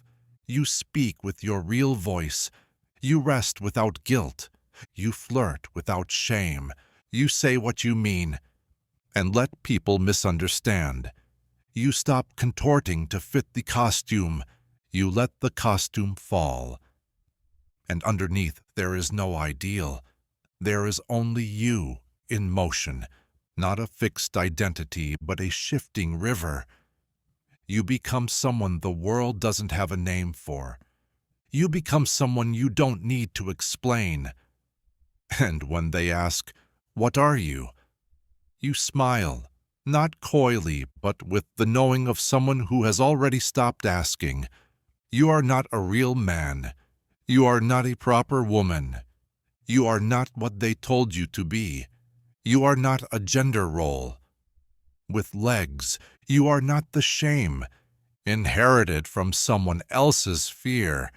You are not the quiet doll or the stone pillar. You are breath. You are blood. You are being, and you owe no one a performance.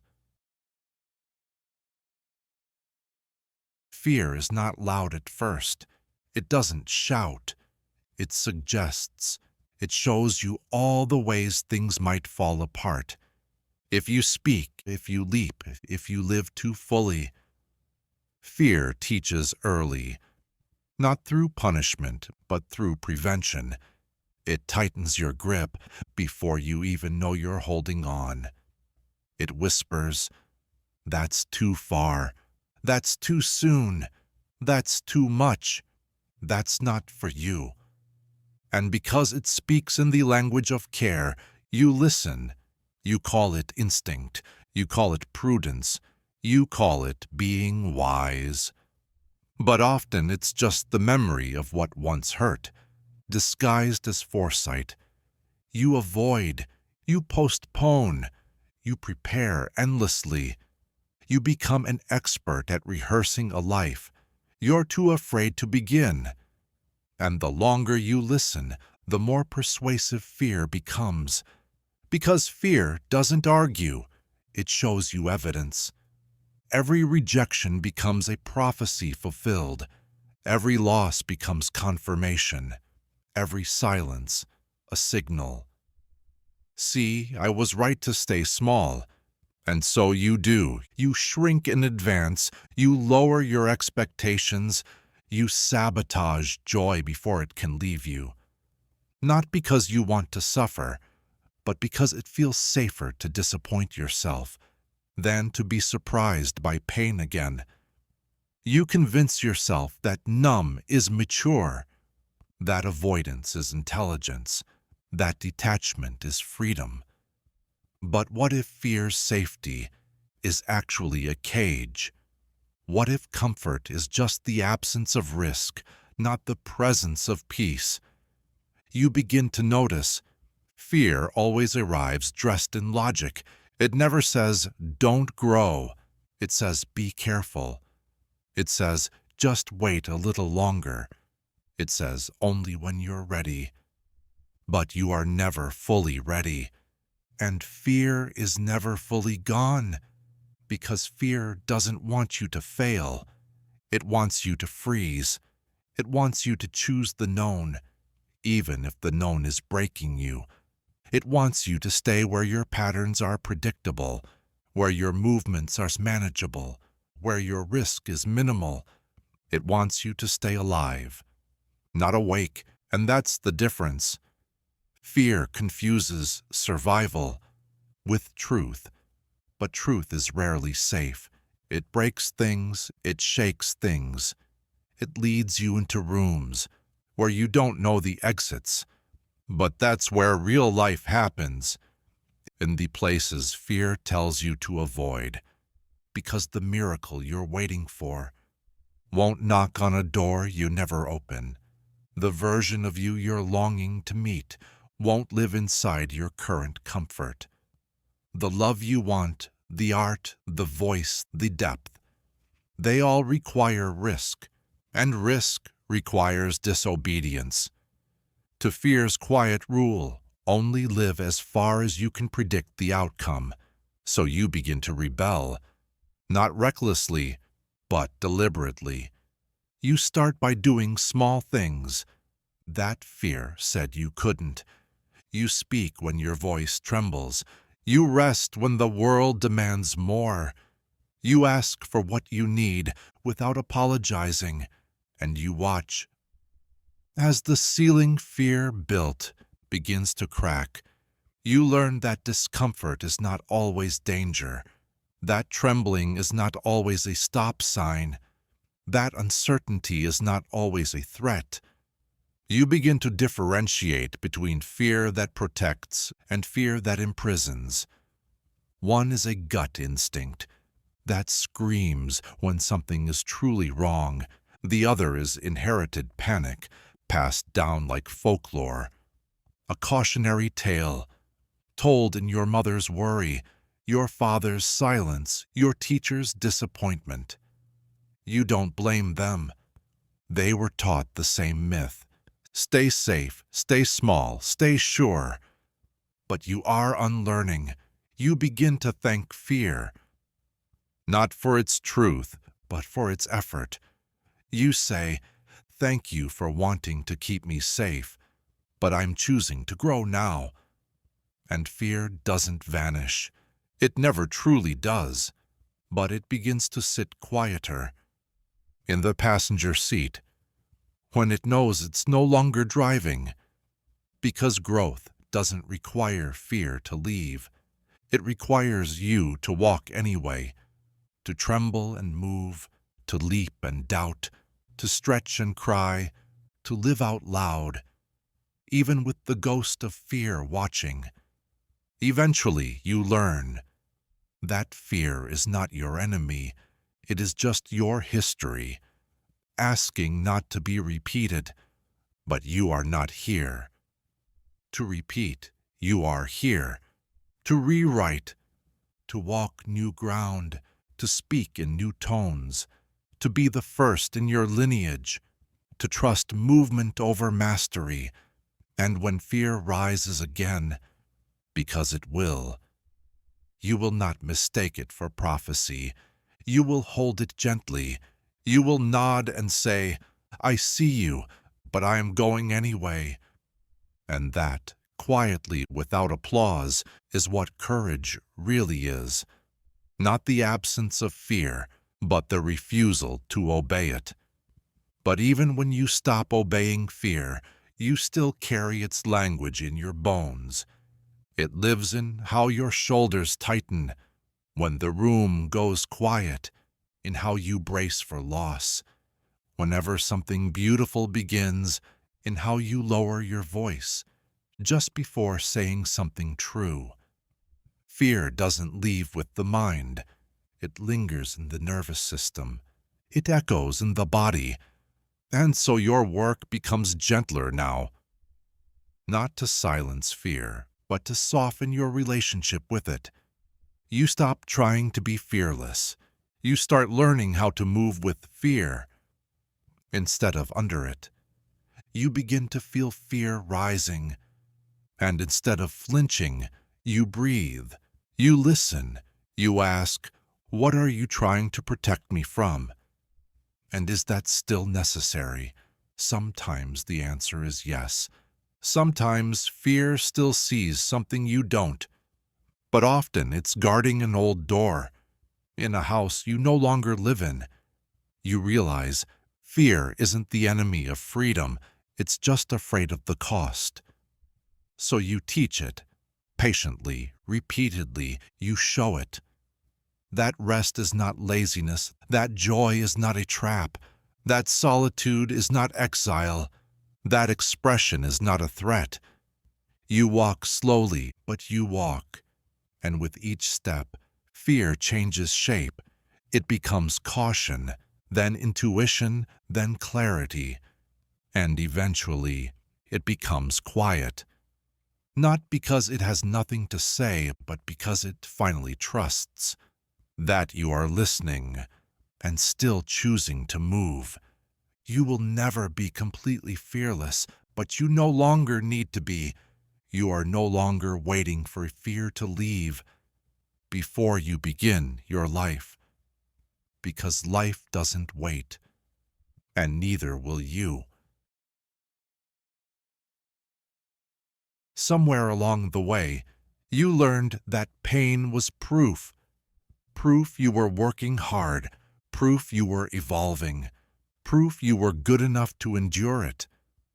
You learned to mistake exhaustion for discipline, conflict for growth, sacrifice for love. Pain became a currency.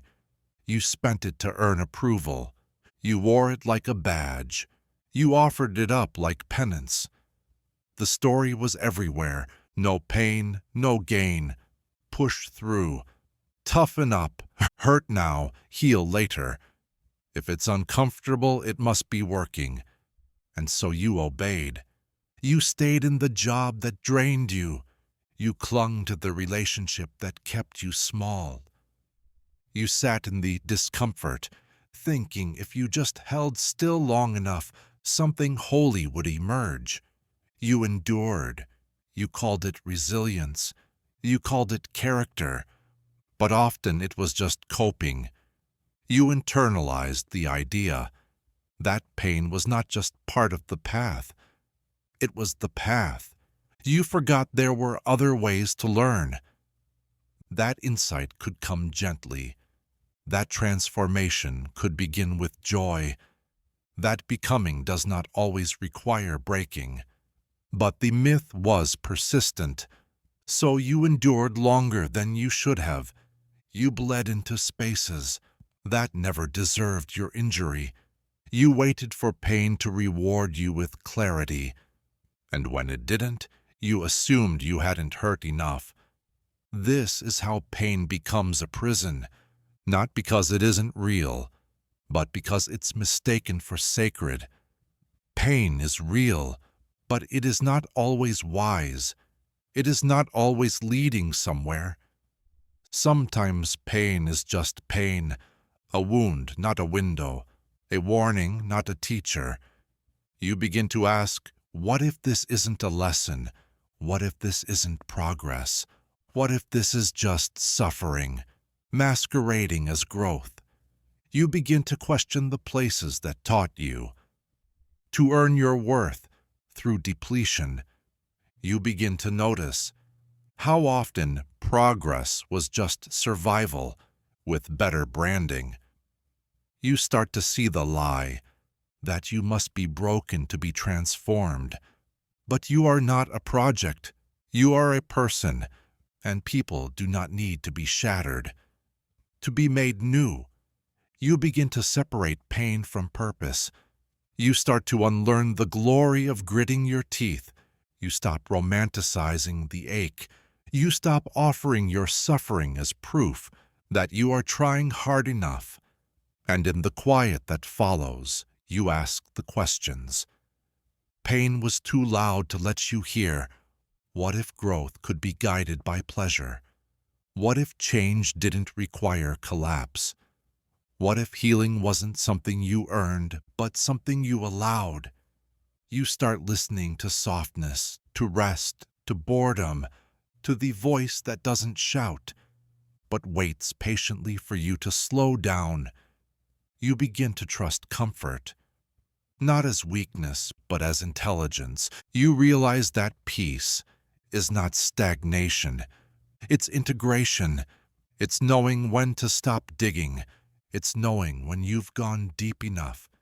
You no longer need to bleed. To feel alive, you no longer need to suffer. To feel worthy.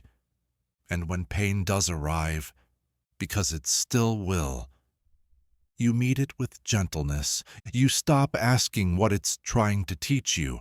You start asking what it wants you to release. Pain becomes a visitor, not a ruler, a guide, not a god. You don't idolize it. You don't ignore it. You simply stop bowing to it. And that, quietly, without struggle, is progress. Not because it hurts, but because it doesn't have to anymore. Before you took your first step, they gave you a map. It was folded neatly, labeled carefully, outlined with expectations. This is how you succeed. This is what a good life looks like. These are the landmarks you must pass: school, career, marriage, children, legacy. There were arrows pointing forward, warnings marked in red, checkpoints written in ink. It looked official, so you believed it. You studied the map like it was sacred. You measured your pace against its timeline. You feared the places where the lines blurred, the wild, unlabeled zones of uncertainty. You followed it as best you could. And when the path felt wrong, you didn't question the map. You questioned yourself. Am I behind? Did I take the wrong turn? Did I miss the signal? Because the map must be right. It was drawn by people who came before you, people who claimed to know the way. But eventually something breaks. You arrive at a place the map never mentioned, a grief, a love, a question, a calling, and you look down and realize the paper is blank in this part of the world. The trail disappears, the arrows stop. There are no more signs, just horizon. And for the first time, you understand the map was never the journey. It was only the memory of someone else's, a version, a sketch, a useful lie. Because maps cannot feel. They cannot sense detours. They cannot tell you where the wind changed or where your body said not this. Maps are control. Journeys are surrender. And there's no surrender in certainty. So you fold it up. Not in anger, but in reverence. It got you this far. But it cannot go further, because now you know. That real movement happens when you stop walking to arrive and start walking to explore. You let yourself take the wrong road. On purpose, you say yes to the thing that doesn't make sense. You stay where you're not supposed to linger. You leave when they say, but you just got here. You begin to live beyond itinerary. And at first, it's terrifying. There are no metrics, no mile markers, no applause. But there is breath, there is texture, there is intuition. And intuition isn't a map, it's a compass. It doesn't show you the whole route, just the next step.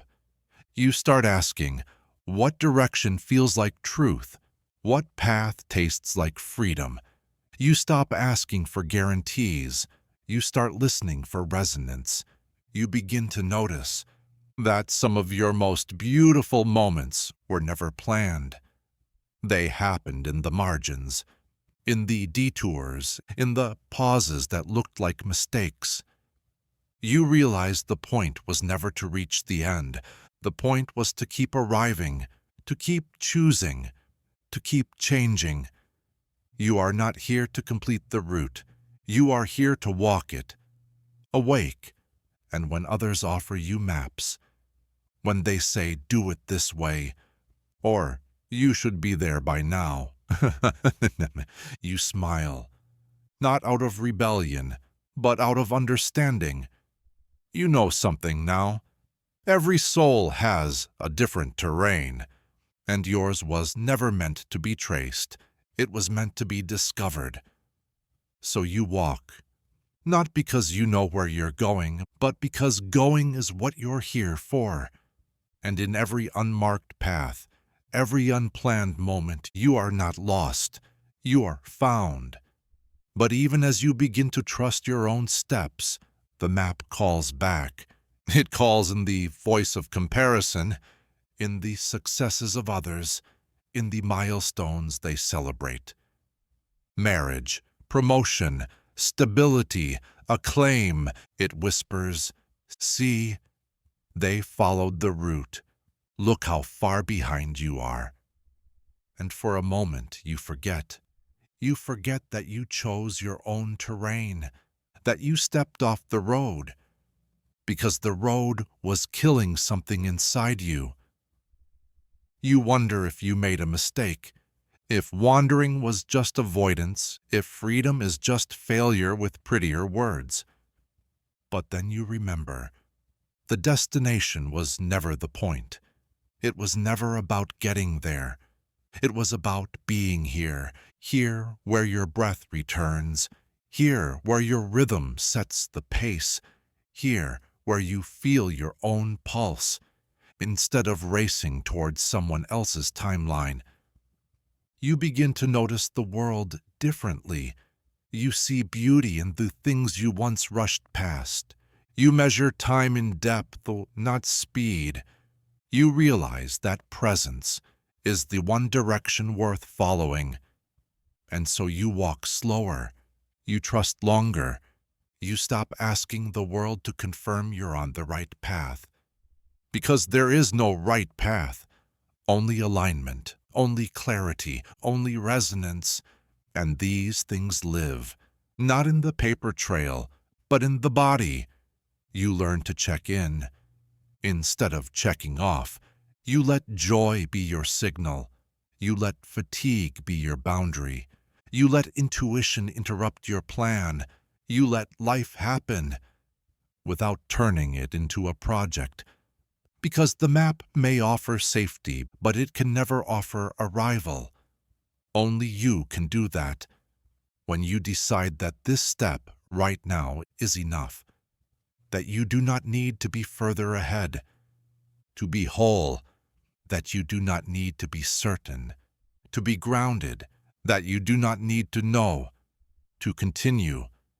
You walk now with open hands, with curiosity instead of control, with reverence instead of rigidity. And that, finally, is the journey, not to somewhere, but with yourself.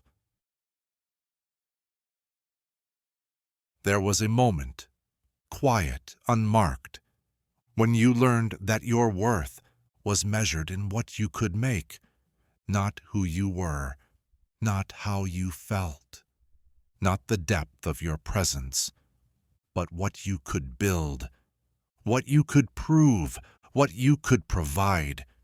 You were praised for effort, not essence, for achievement, not curiosity, for utility, not wonder.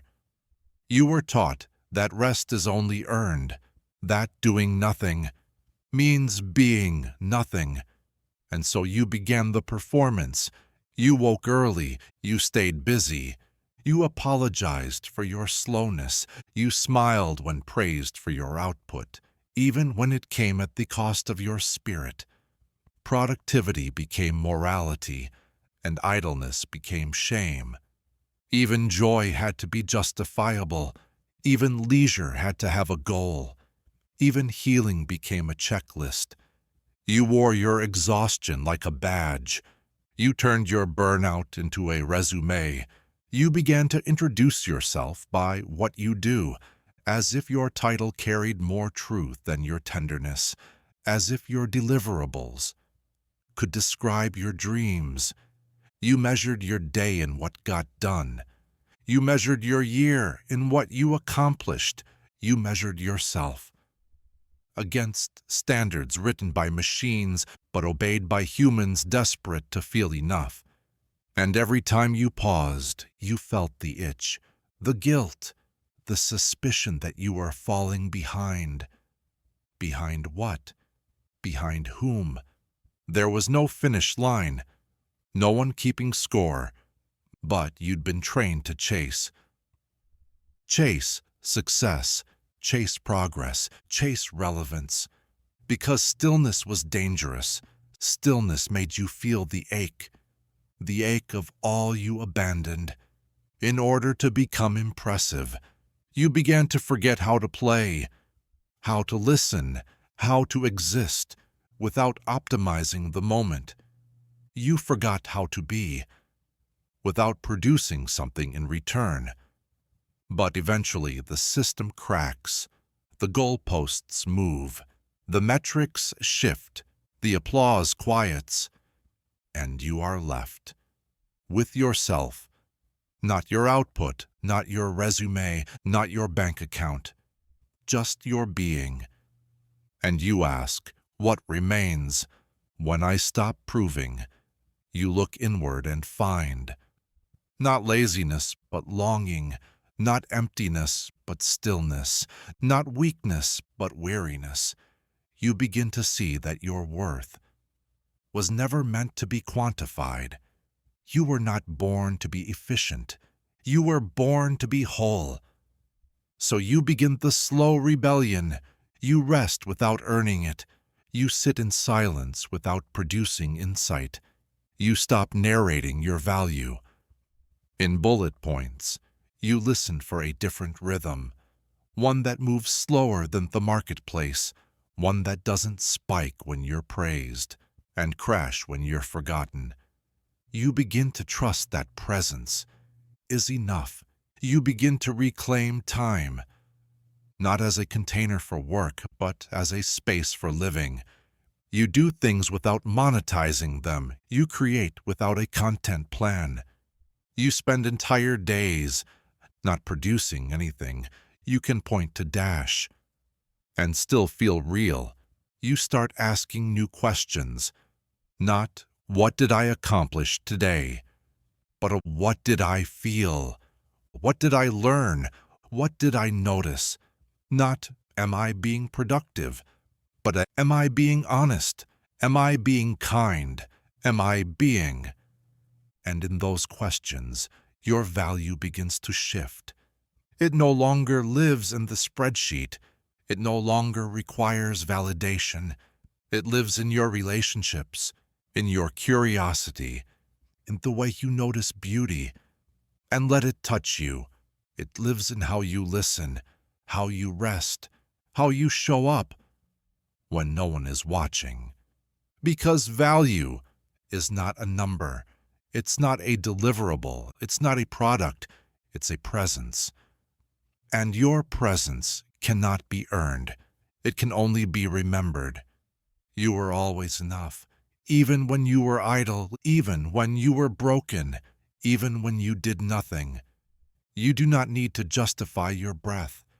Let that be the revolution. But even as you remember this, the world doesn't stop measuring. There are still clocks, still metrics, still systems designed to reward the machine version of you. And sometimes you still reach for them, not because you believe in them, but because they're familiar. They were how you once proved you mattered. It's okay. Undoing takes time.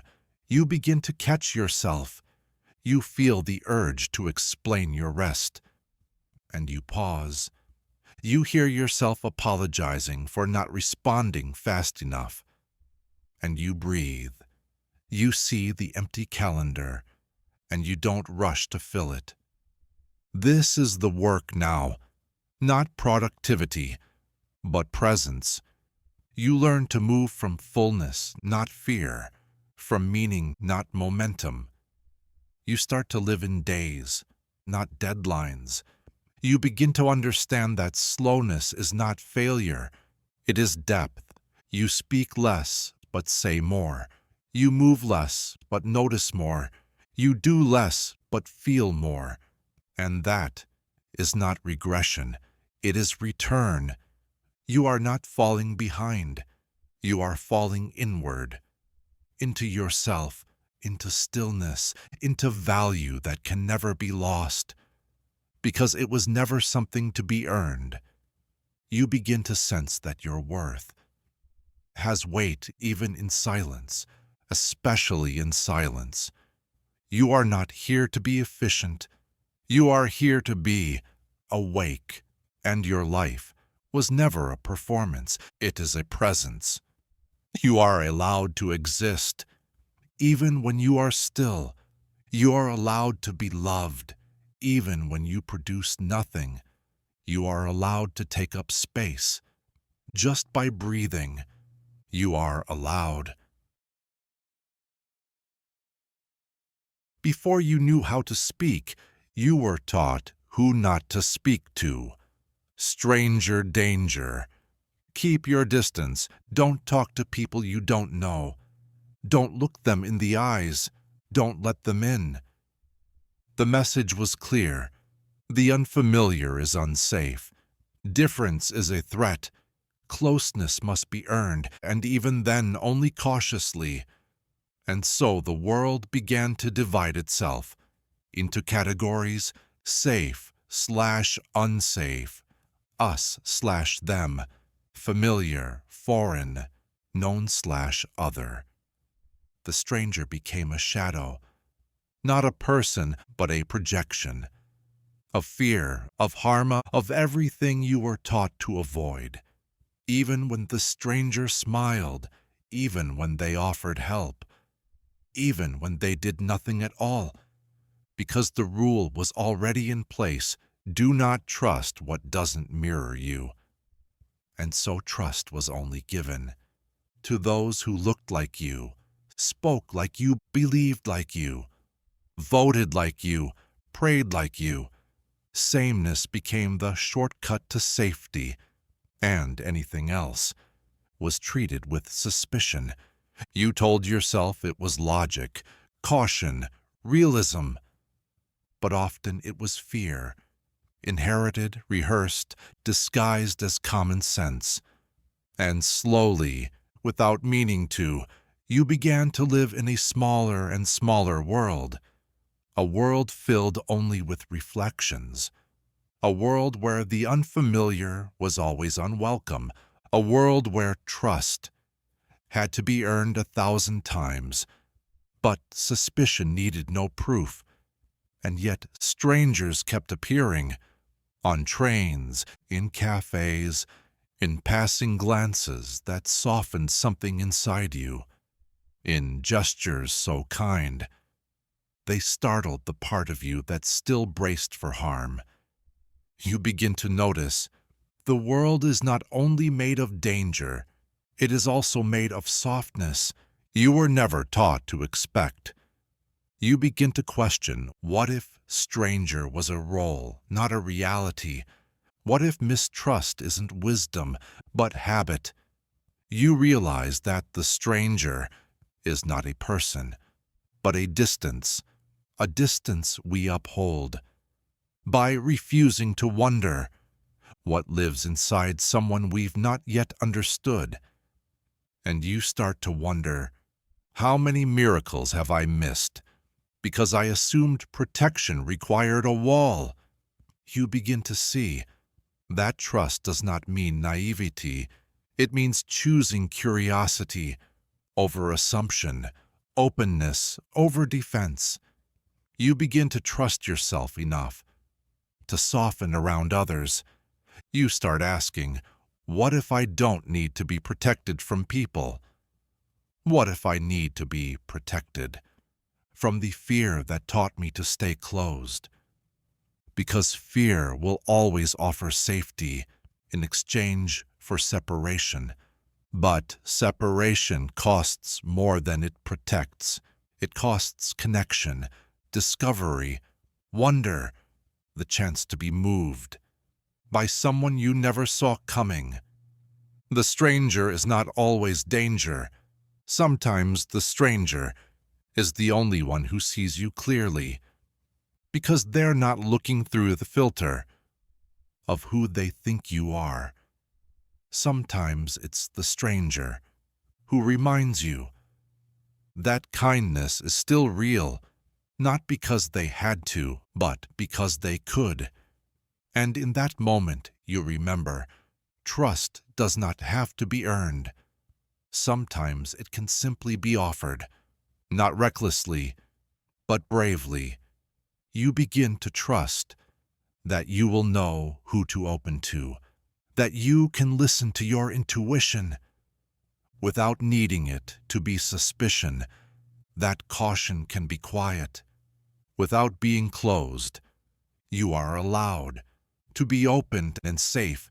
You are allowed to be soft and strong. You are allowed to trust the world without forgetting how to protect your heart. And maybe, somewhere in that balance, you stop asking, "Can I trust them?" and start asking, "Can I meet them honestly?" Because that is the only way a stranger ever becomes anything else. But even as you soften, there will be moments when the old script returns. You'll feel the tug to retreat, to judge, to tighten, because suspicion was never just about others. It was about staying in control, staying prepared, staying unshaken. But trust is not about being unshaken. It's about being willing to be moved, not blindly, not foolishly, but with presence.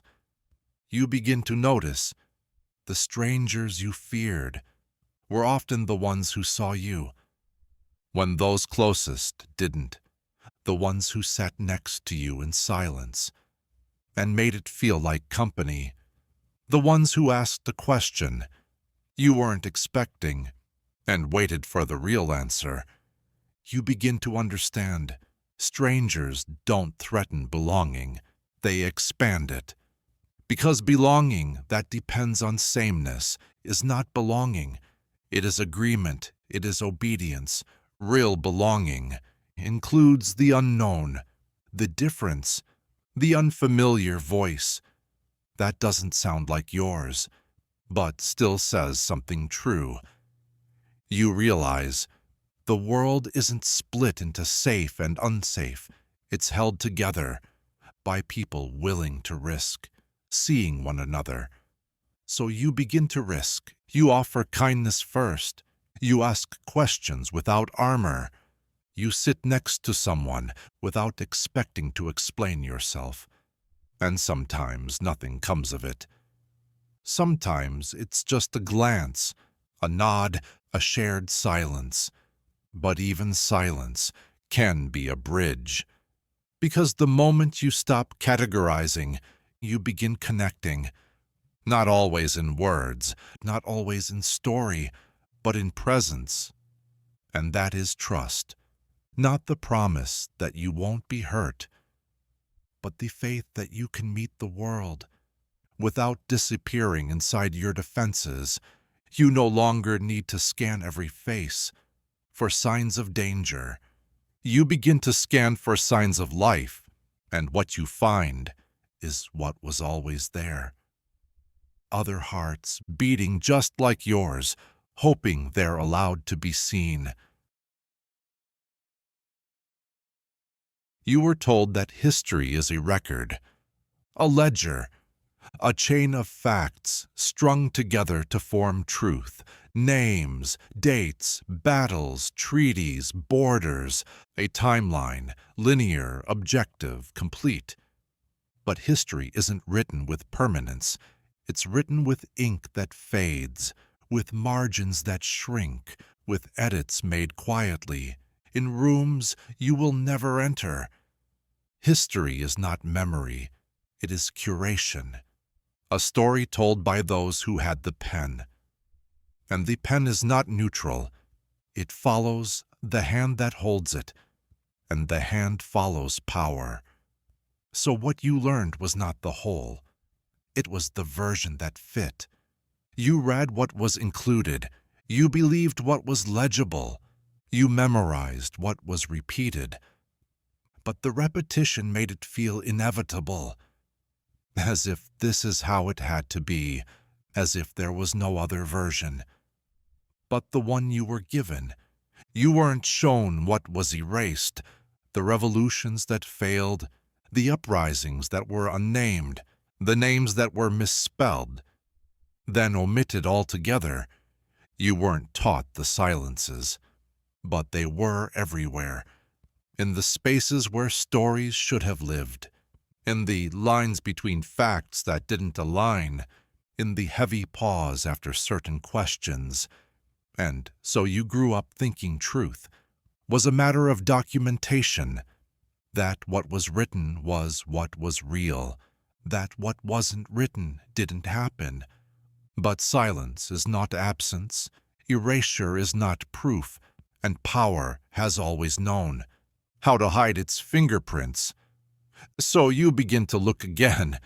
You read between the lines. You ask who wrote the book. You ask who was left out. You ask what voices were considered too loud, too raw, too inconvenient to include. And slowly the story begins to fracture, not fall apart, but open. You begin to see the edits, the omissions, the selective citations, the way memory is shaped, by who gets to speak it. You begin to feel the weight of all that's missing, not just in textbooks, but in families, in cultures, in yourself. Because history isn't just written in ink, it's written in inheritance, in the stories passed down around dinner tables, and the ones never spoken aloud. You inherit what was remembered, but you also inherit what was suppressed. You carry myths that were taught as facts. You carry silences that were mistaken for peace. You carry wounds that were never acknowledged because they were never allowed to be named. And now you begin to name them. You begin to speak the unspeakable, to say, this happened, this mattered, this was erased, but I remember it now. Not because you lived it, but because you live with it. And living with it means listening for what was buried. History is not static. It is sediment, layered, pressured, heavy with what was hidden. And you are a geologist of truth now. You dig, you read alternate archives, you listen to oral histories, you learn to treat absence as a clue. You ask not only what happened, but why some things were preserved and others discarded. You begin to understand that the most dangerous thing is not forgetting. It is believing the story is already complete. Because once a story is fixed, it cannot evolve, and anything that cannot evolve becomes dogma. So you stay curious, you let truth grow, you let it change shape as more voices are added to the room. And when you speak, you do so with humility, not as a keeper of truth, but as a witness to the unfinished, the imperfect, the remembered and the lost. You begin to tell the story differently, not louder, but wider. And this, too, is history. Not the version they taught you, but the one you're brave enough to revise. But even as you unearth the hidden, you feel the tension, the pull between reverence and revision, the fear that rewriting is betrayal, the myth that to question is to dishonor. You were told to protect the story, to hold it sacred, to pass it forward unchanged. as if memory is more valuable than meaning, as if legacy must be preserved, even if it is incomplete. But what if honoring history means telling it more truthfully? What if love for your past means breaking its silence? You begin to understand. The danger is not in rewriting.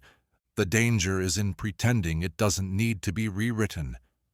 Because the version you inherited was not neutral. It was filtered by fear, by power, by survival. And now you hold the pen, not to erase, but to expand. You write in the margins, you underline the gaps, you name the ghosts that previous generations were too afraid to speak aloud. You say, yes, this is part of the story, but it's not the whole. You don't demand closure. You allow complexity. You leave space for contradiction, for pain and beauty to exist side by side, for the possibility that what was celebrated may also need to be mourned. You begin to build a new kind of memory, one that doesn't cling to perfection, one that doesn't pretend to be complete, one that breathes. And in this breathing history, there is room for you, not just as a reader, but as a participant. You are no longer the child reciting lines. You are the voice, adding new verses, not louder than those who came before, but clearer, less afraid. And this is how history becomes honest, when it learns to listen as much as it tells, when it stops asking to be worshipped and starts asking to be understood, when it stops insisting that the story is over, because it never was. You think you're making a choice. You feel the pull, the instinct, the gut. It's fast, it's clear, it feels like truth. You call it intuition. But what if it's not?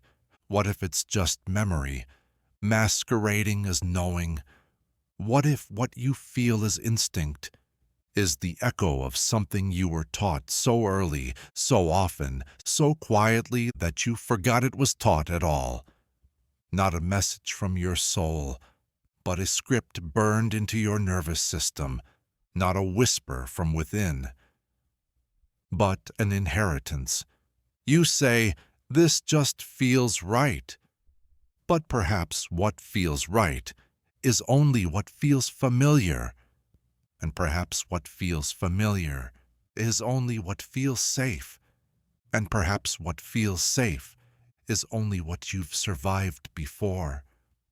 So you follow it. You choose what looks like home, even when home was made of silence, even when home was built on control. You choose the dynamic that matches the pattern. You choose the job that looks like the last one. You choose the path that feels meant to be, because it fits the rhythm you've always known. But intuition without awareness is just repetition with better marketing, because the body remembers. But it doesn't always tell the truth. Sometimes it warns you of real danger, but sometimes it flinches at anything unfamiliar. Sometimes the yes in your chest is really a reflex. Sometimes the no in your gut is just the absence of validation. And you begin to wonder, how much of my life have I called intuitive when it was actually just well-practiced fear? So you pause, you sit with the signal, you ask where it comes from. Is this a yes rooted in freedom or a yes built from habit?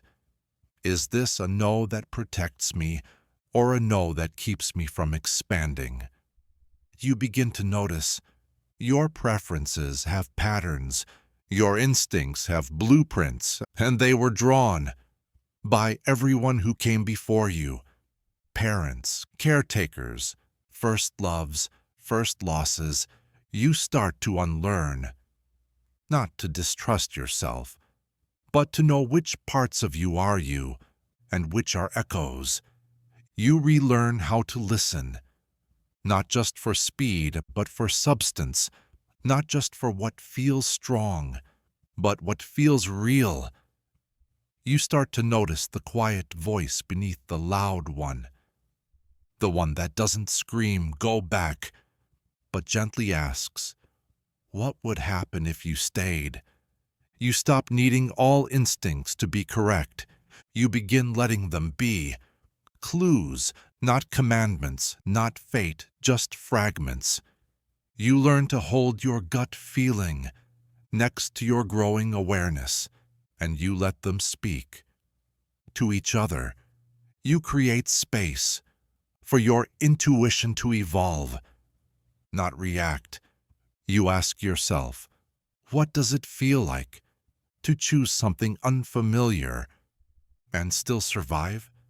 You begin to walk toward the unknown, not because it feels intuitive, but because it doesn't, because something new should feel strange at first.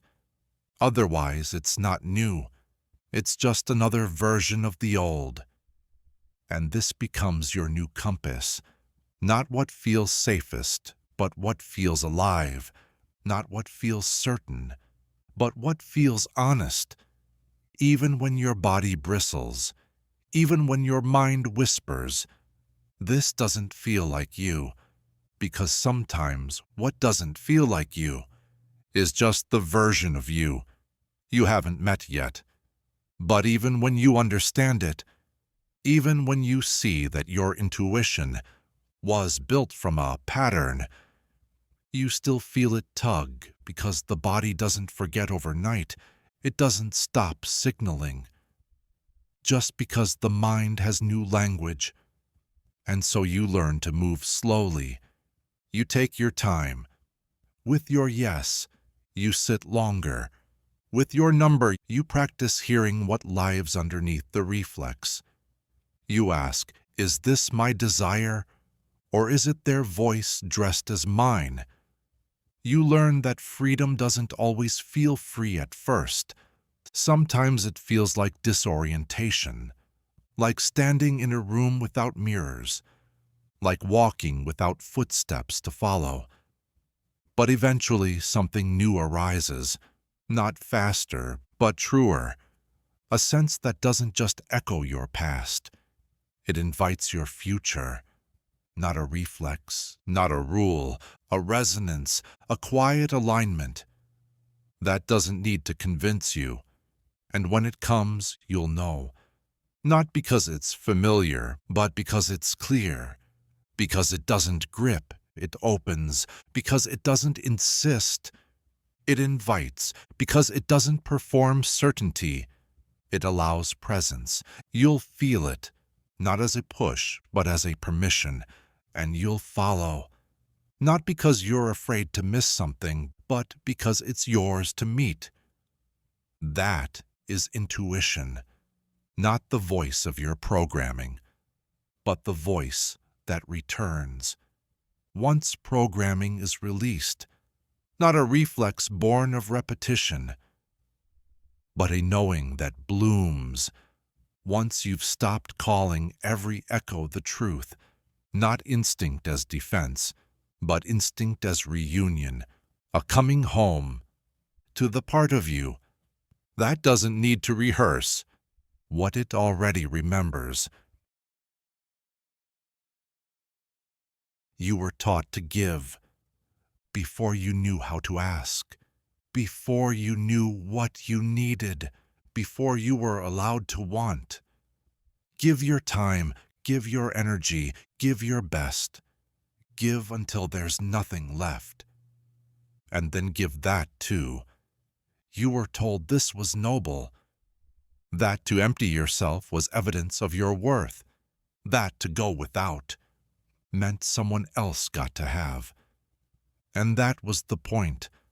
Selflessness was praised, service was holy, suffering became synonymous with sincerity.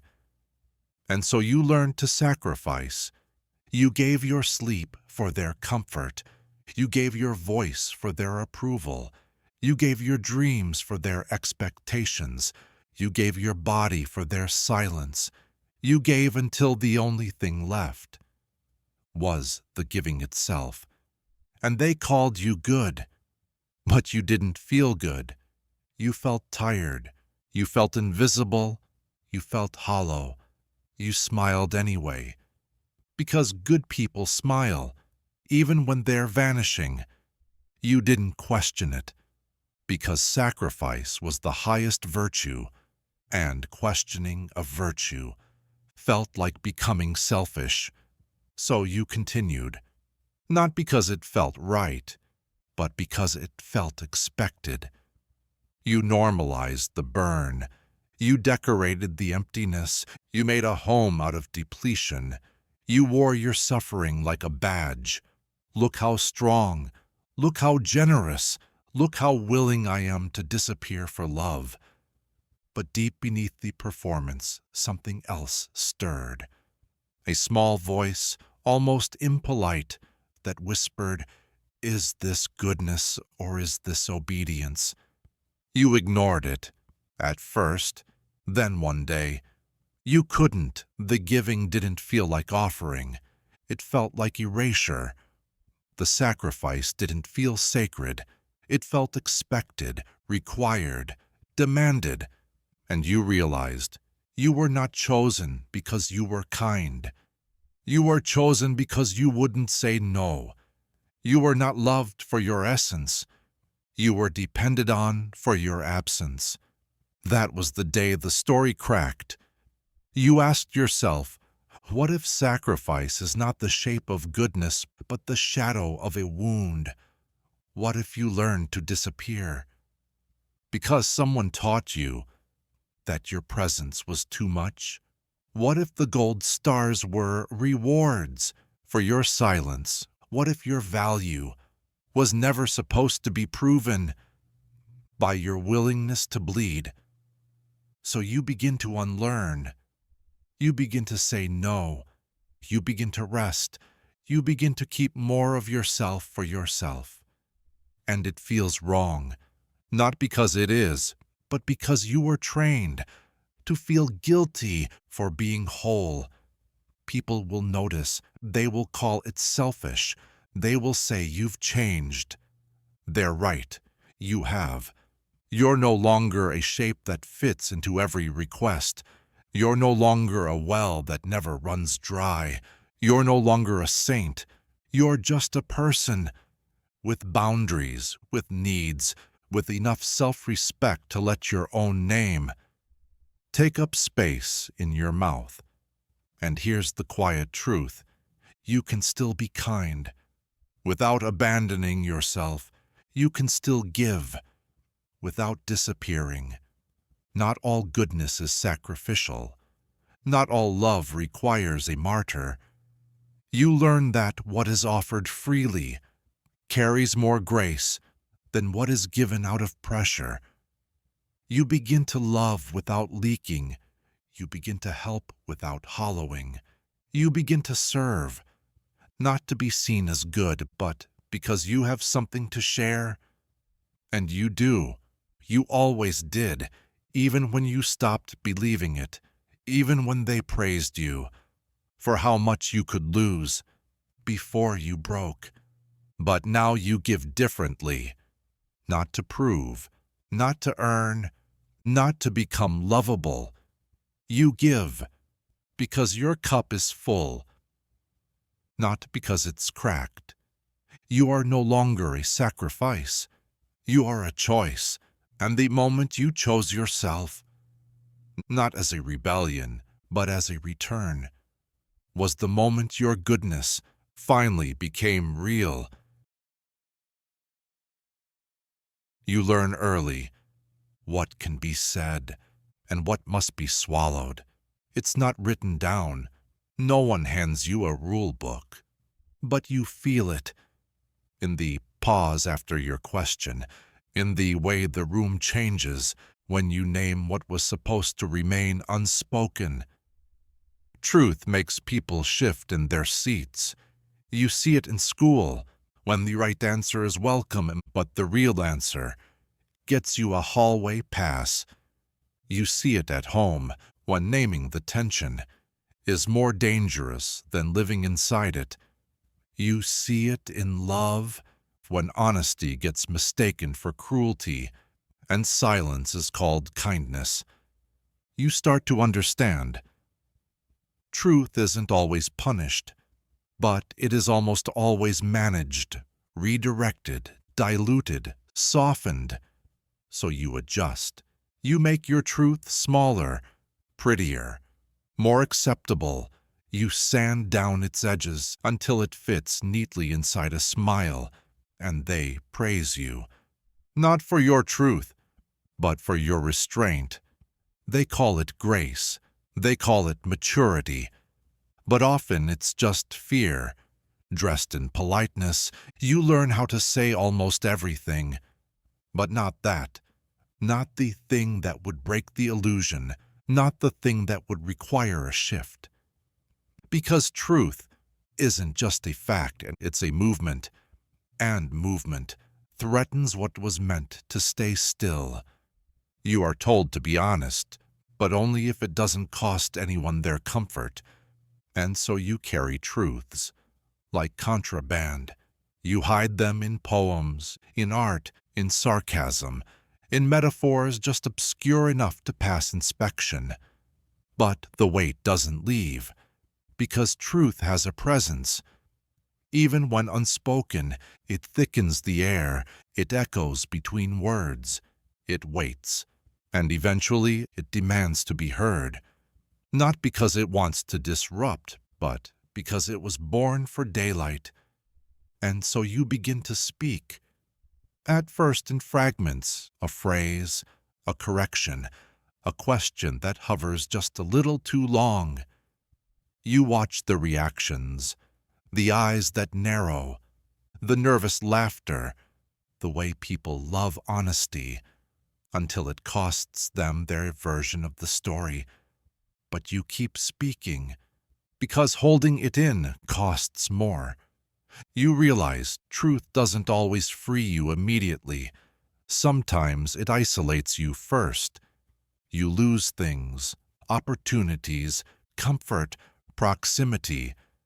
But what you gain is oxygen. Your chest opens, your voice returns. You hear yourself and finally recognize the sound. Because this is what it means to live. To say what you weren't supposed to say, and survive it, to let truth fall from your mouth, like a stone in a still pond, not knowing where the ripples will reach, but trusting that silence was never peace. You begin to understand. Some things are only true once they're said aloud, and some rooms must be broken to be made real. So you speak, not for permission, not for praise, but because truth, once found, refuses to stay quiet. You speak because your voice was not made for their comfort. It was made for resonance, and you were not born to be agreeable. You were born to be clear. You learn to smile before you understand what it means. A baby smiles, and the room lights up, so the smile becomes currency. They smile back. They praise you. They say, "Look how happy." You begin to understand. Your face can make others feel better, even when your body does not. So you smile again and again and again, and soon it becomes a reflex. Not of joy, but of safety, because smiling means you're okay, and being okay means they will stay. They won't ask questions. They won't worry. They won't look closer. You learn that the smile is a kind of silence. It keeps the discomfort out. It keeps the conversation smooth. It keeps you performing normal. Even when everything inside is unraveling, you smile through the apology, through the exhaustion, through the fear, through the sadness you were told not to name, and they believe you because they want to, because the smile lets them stay comfortable, because if you're okay, they don't have to change anything. You begin to realize smiling isn't just expression, it's protection. It keeps the truth soft. It keeps the grief invisible. It makes the pain tolerable for them. So you keep doing it at school, at work, in relationships that hollow you. And every time you smile through something, you reinforce the idea that your feelings are negotiable, that they can be folded away in exchange for peace. But the body remembers. Your jaw tenses, your throat tightens, your eyes grow heavy from holding everything in. The smile lives on your face, but drains your center, because it's not a lie, it's a distortion. And distortions leave residue. Eventually, you catch yourself doing it. Smiling when you're not okay. Smiling when you want to scream. Smiling because it's easier than explaining. And for the first time, you ask, who taught me this? And why did I believe them? You remember the moments when being honest made people uncomfortable, when anger made you unlovable, when crying made you seem weak. You remember learning that some emotions had consequences, so you replaced them with a smile. You edited yourself for survival, and you were rewarded for it. But survival is not the same as living. And now you want more. So you begin the practice, not of smiling less, but of smiling truthfully. You let your face rest when it's tired. You let it frown when something feels wrong. You let it soften when something moves you. You let your face be your own again, not a performance, not a shield, just a reflection. At first, people notice. They ask, "Are you okay?" And you say, "Not right now." And that honesty opens something, not always in them, but in you. Because now your expression belongs to you. It doesn't have to be managed. It doesn't have to keep others comfortable. You begin to trust that you don't have to look okay. To be okay, you are allowed to be quiet, to be messy, to let your face tell the truth, without translating it into charm.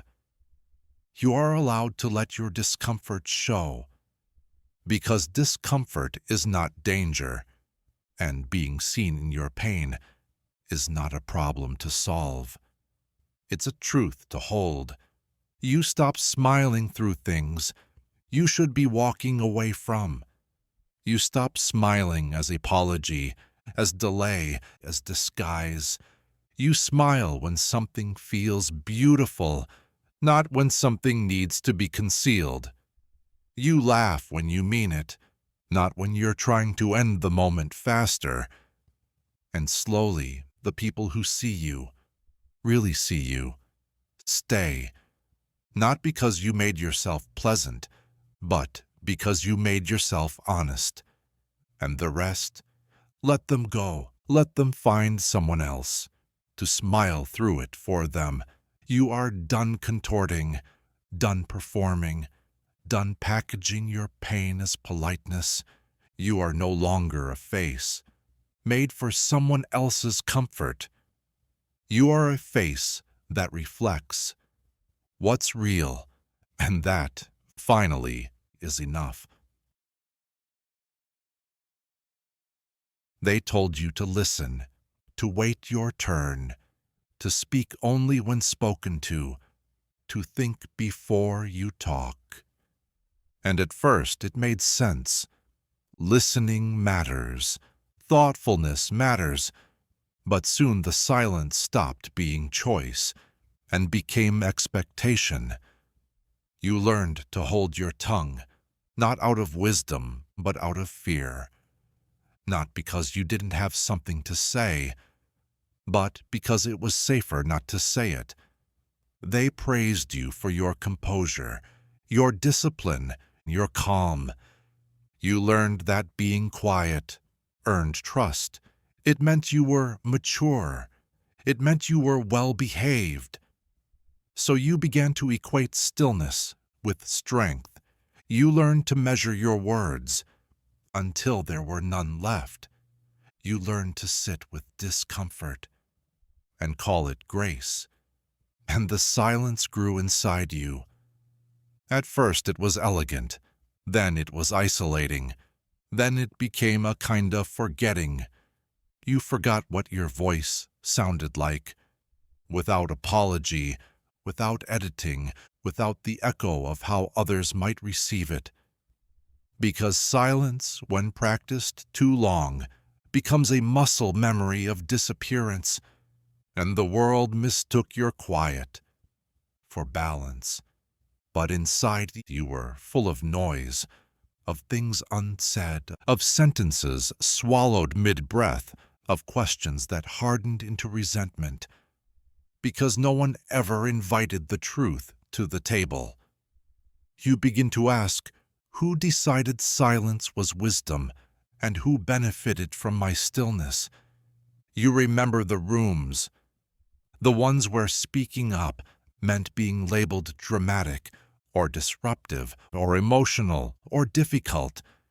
You remember how people thanked you for not making a big deal, even when it was a big deal. You remember how your silence helped everyone but you, and now you're tired of being helpful. You begin to speak, not loudly, not to dominate, but to disrupt the narrative. That silence equals maturity, because maturity isn't absence, it's presence. It's knowing when to stay quiet and when to break the air. It's knowing that peace isn't the same as comfort. It's knowing that your voice doesn't have to rise to matter.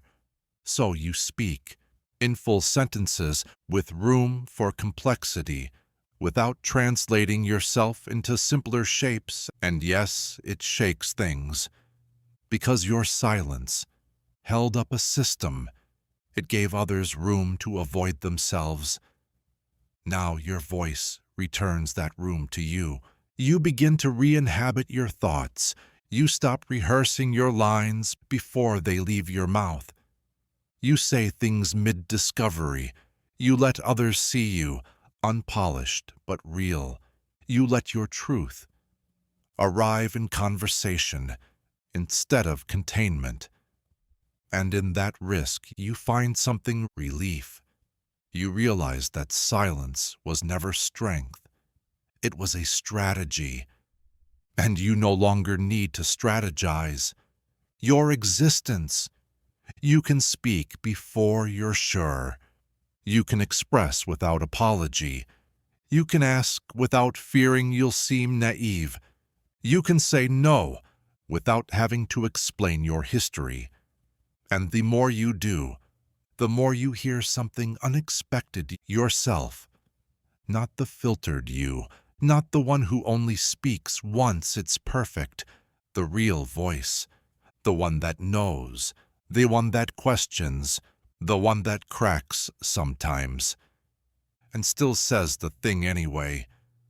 That voice is not a problem to solve. It's not a sign of weakness. It's not immaturity. It's you, arriving fully, finally. And the world might not know what to do with you now. They preferred the version of you that stayed easy to listen to, but that version was too small, and you're not going back. Because your voice is not noise. It is clarity. It is wisdom, spoken out loud. They told you the rules were for your own good. Follow them, and you'll be respected. Follow them, and you'll be safe. Follow them, and you'll be free. They called it structure. They called it wisdom. They called it civilization. But the rules didn't always feel like safety. They felt like shrinking, like contorting, like learning to translate your instincts into something more acceptable. Rules about how to dress, how to speak, how to want, how to stop wanting, how to belong. You followed them. You got good at it. You edited yourself. You filtered your joy. You swallowed your timing so you wouldn't interrupt the script. And it worked. Mostly. People smiled. Doors opened. You were called responsible, professional, well-adjusted. You learned how to follow the lines so precisely. They almost disappeared. But sometimes in the quiet you wondered, is this freedom or just an elegantly disguised leash? Because the rules never really left you alone. They sat in the room with you. They followed you into your thoughts. They reminded you that being accepted meant being legible, and legibility meant removing what made you strange. You didn't call it a cage, but you didn't call it home either, because real freedom doesn't require you to disappear. It doesn't punish you for stepping outside the frame. It doesn't make you earn your own breath. But you weren't given that kind of freedom. You were given a conditional kind. One that said, you can be anything you want, as long as you stay within this shape. And maybe you stayed, not because you believed in the rules, but because breaking them meant being alone, or being judged, or being misunderstood. Because the deepest rule was this: if you leave, you lose us. So you stayed, and they called that maturity. But inside, you began to dry out. You started forgetting what desire sounded like. You stopped asking what else was possible. You learned to suppress the voice that whispered, "What if the rules are wrong?" Not all rules, but some. The ones that reward quiet desperation over honest rebellion. The ones that confuse politeness with peace. The ones that teach you to suffer with grace and call it strength. And then one day, you don't follow the rule.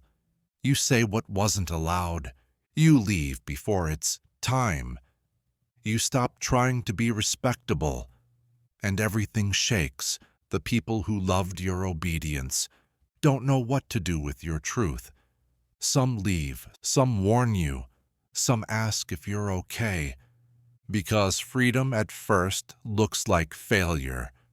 But beneath the noise, you feel something you hadn't felt in years. Yourself, unpolished, unmanaged, unruled. You feel the space between your ribs expand. You feel the quiet that follows honesty. You feel the cost of belonging drop from your shoulders. You begin to see that the rules weren't a map. They were a containment strategy. And what they contained was your wildness, not recklessness, not chaos, but the raw, necessary electricity of being fully alive. You realize now you were never too much. You were just too free for a system built on obedience. So you let go, not of all structure, but of the kind that punishes the body for telling the truth. You stop performing safety. You start practicing trust. You stop asking what's allowed. You start asking what's true. And in that shift, freedom stops being a prize and becomes a practice, not earned, but reclaimed. You realize You were free the whole time. You were just told not to act like it. Now you do. Not every thought belongs to you. You hear it, feel it, believe it, but that doesn't make it yours. Some thoughts are visitors, some are echoes, some are inherited, like an old coat. You were told to wear before you knew what size you were. You think, I'm not enough. I'll fail. I need to be perfect. They'll leave if I change. I should have known better. I can't trust myself. You think these thoughts with such fluency. They seem native, but most were learned, passed down, whispered in glances and silences, in systems that never had your wholeness in mind. You didn't create them. You absorbed them. They came from childhood, from culture, from grief, from shame, from someone else's fear. Disguised as advice, they arrived so early they bypassed your defenses and took up residence in your sense of self, and now they speak in your own voice. That's how they survive, by sounding familiar. So you don't question them. You carry them. You build your life around them. You shrink to match them. You plan your relationships around avoiding them. You call them gut feeling. You call them intuition. You call them who I am. But they're not. They're programs, scripts, rules you didn't write. So now you begin to notice. You catch the thought before it settles. You ask, who taught me this? When did I start believing this? Who benefits when I believe it? You sit with the question, long enough for clarity to arrive. You remember the teacher who shamed you, the parent who snapped, the friend who disappeared when you said no, the society that profits from your doubt. And you realize, this thought does not serve me. It never did. So you begin the practice. You stop accepting every thought as truth. You get curious instead of obedient. You ask, is this thought rooted in love or in fear? Does this thought expand me or contain me? If I let this thought go, what might grow in its place? And slowly, the architecture of your inner world begins to shift. You notice space between the thought and the reaction, between the reaction and the belief, between the belief and the self. You feel the freedom that comes from not building your life around mental static. You stop engaging every inner monologue like it's a courtroom.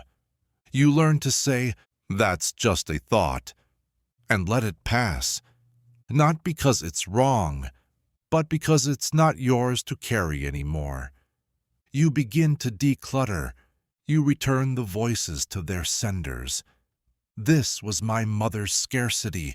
This was my father's silence. This was society's measurement. This was my trauma's reflex. This was not mine. You don't hate these thoughts. You don't fight them. You thank them. You say, I see you. You protected me once, but I don't need you now. And in that goodbye, you feel something open, a quietness, a clearing, a space inside your mind where something softer can land. A new thought arrives, not loud, not rehearsed, a thought like, maybe I'm already enough, maybe I'm not broken, maybe I can rest now, maybe I can try again, maybe I'm allowed to trust myself. And this thought feels foreign at first, because safety has to be practiced, just like fear was. But you welcome it, not because you're sure, but because you're ready to think differently, to feel differently, to believe what supports your becoming, not your shrinking. You stop collecting thoughts, like debts. You let go of the ones that cost too much, the ones that tighten your breath, the ones that shame your softness. You create an inner world where you are not your thoughts. You are the awareness beneath them. You are the one choosing what to keep and what to finally return to silence. And in that choosing, you become new, not perfectly, not instantly, but honestly free.